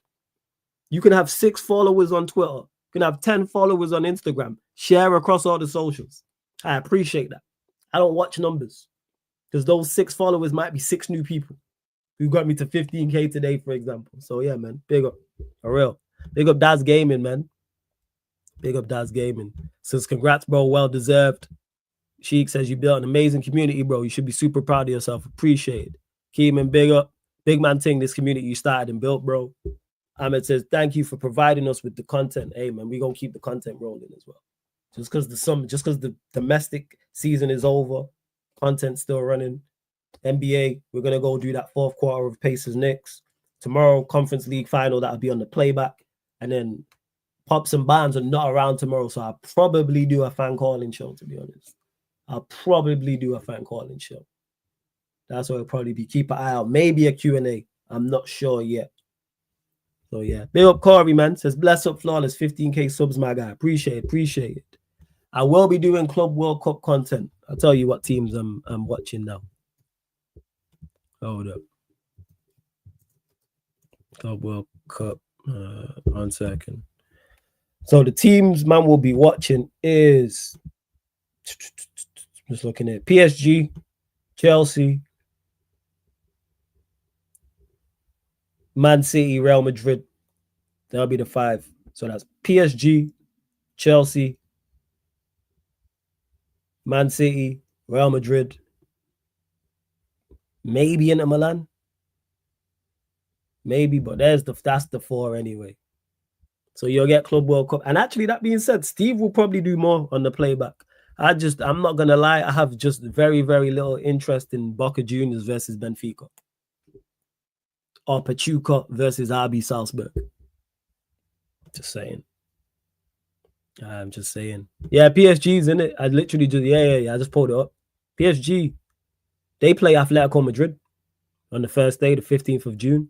So it's 1 a.m., 15th of June. Then it's 5 p.m., 8 p.m. UK time, then 11 p.m. And then there's games early hours of the morning. Yeah. So I appreciate it. Very curious about Xavi Alonso at Madrid. Very, very interested. Yeah, we'll be watching Chelsea. But yeah, man, again, man, I can only thank you lot enough for supporting. And you lot, please make sure, subscribe to Veta Games TV. And also, make sure you subscribe to the Sarcasm City TV Clips channel. I'm literally going to set up the premiere and try and send you lot over there to watch this last clip. I think it's gonna work. I'm not 110% sure, but let me try and pattern this right now as we speak. I'm gonna try it now. Let me see if this works. Private it, will it work? Do I have to schedule it like that? All right. Just trying this now, people, to see if this works. This is the case, I'll be able to send you lot over there as well. Right. Is it gonna work? Hold up.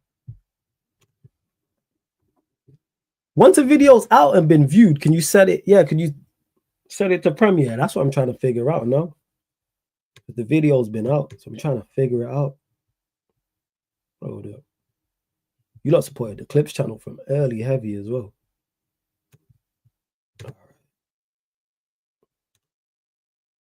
Yeah, why is it not working? Videos. Why can't I say it as a premiere? Is it because it's out? It's not working. Fuck.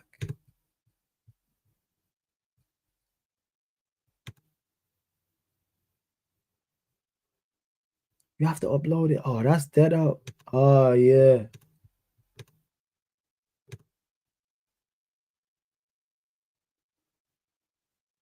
The link to the Clips channel, JT, is in the chat. I'll drop it in the chat again. It's underneath in the description anyway. Let me drop it in the chat. If not, I'm just going to upload a new one and send you lot over there. Yeah, we did it there. It's not working. It ain't working, to be honest. Yeah, it's not working. It's in the title too. Look, there you go, people. Sarcasm City TV clips. Yeah, it don't work. You have to set it. That's dead out. Because when you click schedule, it will just. All right, let me see if I schedule it, if it works. I wanted it as a premiere, but let me try this.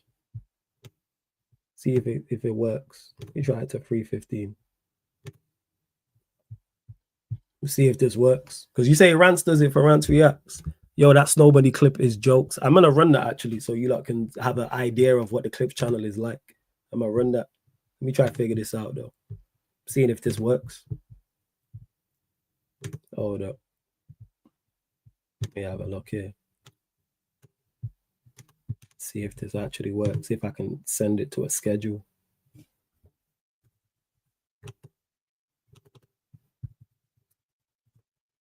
If not, I'm just going to send you lot to a new thing.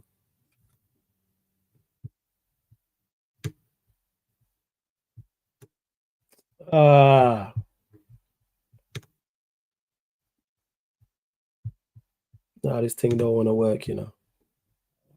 Don't piss me off. Let me see. Hold up. Yeah, it's not going to fucking work. Don't piss me off.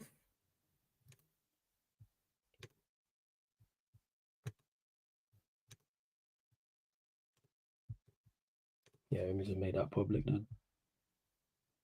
Yeah, I'm going to send you lot over to one of these then.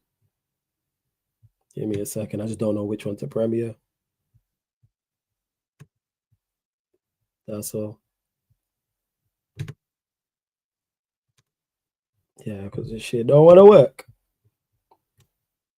Is this the 60? The origins of 16 out of 10, you know. Prime is a whole demon, man. I'm telling you.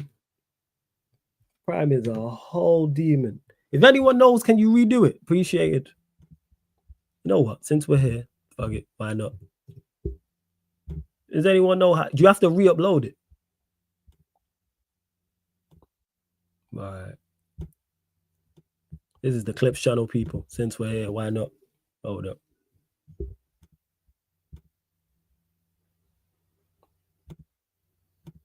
There we go. So this is the Clips channel right here.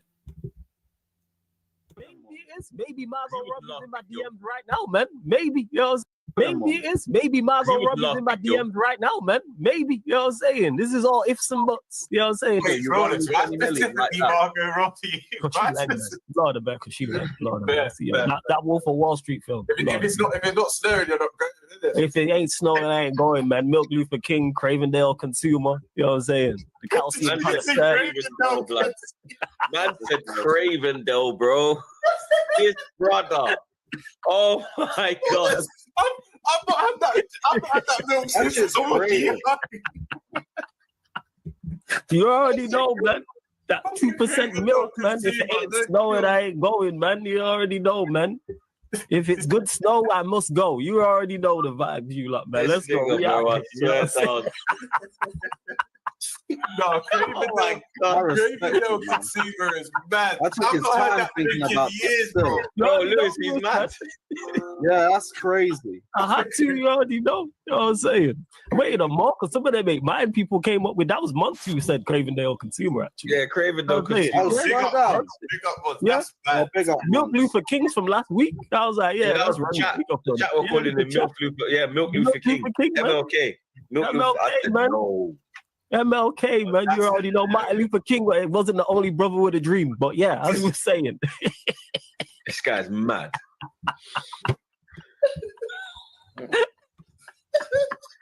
Oh my fucking God. Well, Luther King. And you know what? I'll show you like the second clip. This is the other clip that's on the channel. Oh shit. It's just gone live. Back. Yeah, it is what it is. This one. All of this new shit, the field tilt. The field don't fucking tilt. It's flat. It don't tilt.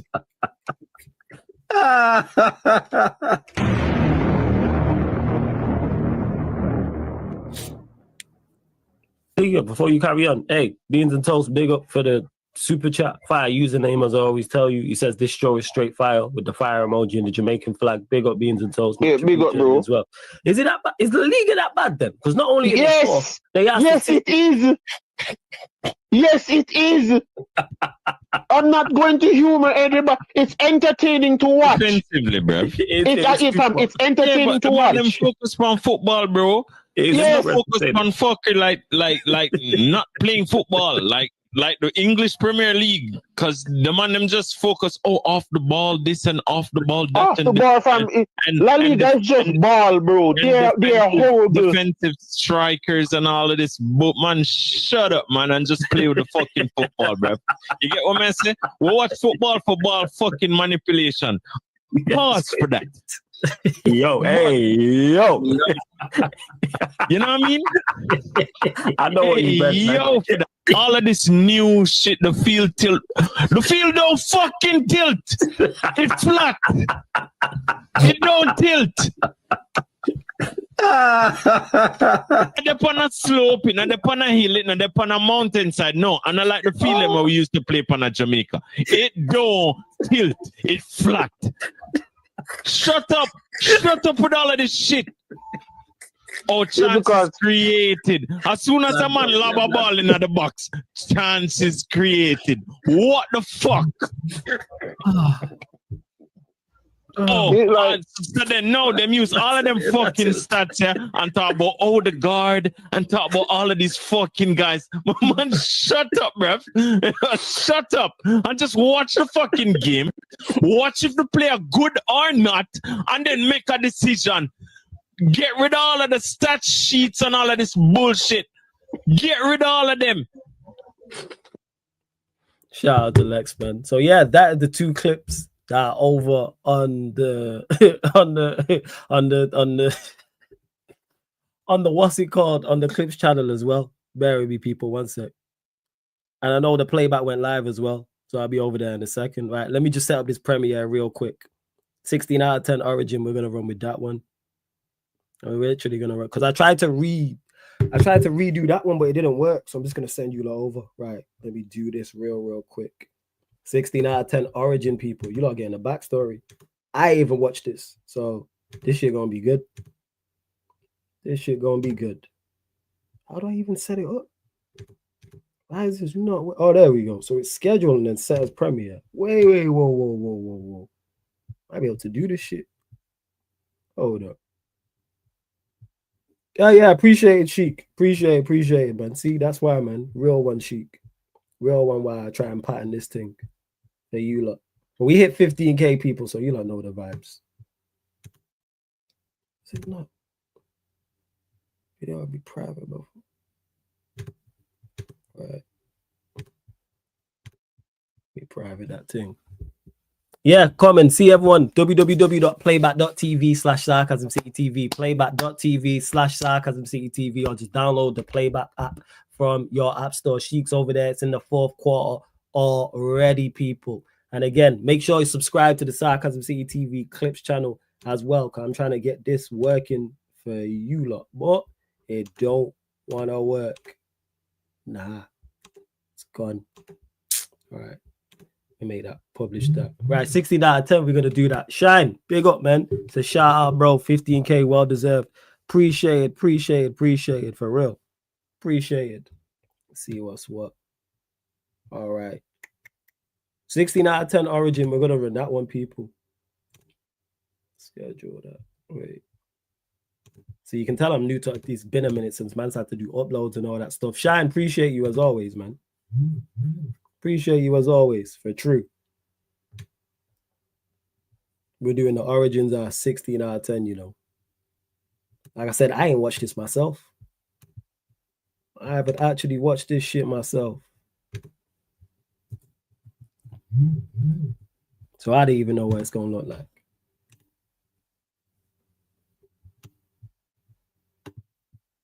Right, bum.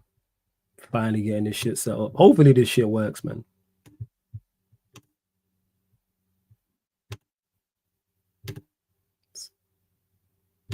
Public 28.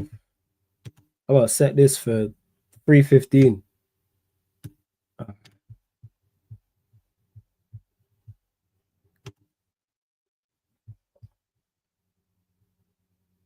Hope to God this has worked, people. Anyhow, this ain't worked. This has been a whole heap of waste of time. If this shit ain't worked. But Shine, man, love to my G Shine every single time. One of the best people I've met through doing this thing as well, man. So yeah, we're gonna redirect over to the instant premiere on the Clips channel. I'm gonna try that now. And I'm hoping I've set it up for the right time. You can tell this is all short notice. Because I thought I could do it with one that I've already uploaded, but clearly not. But them 2 clips I watched, I mean, you just watch with me, people. Sarcasm City TV, man.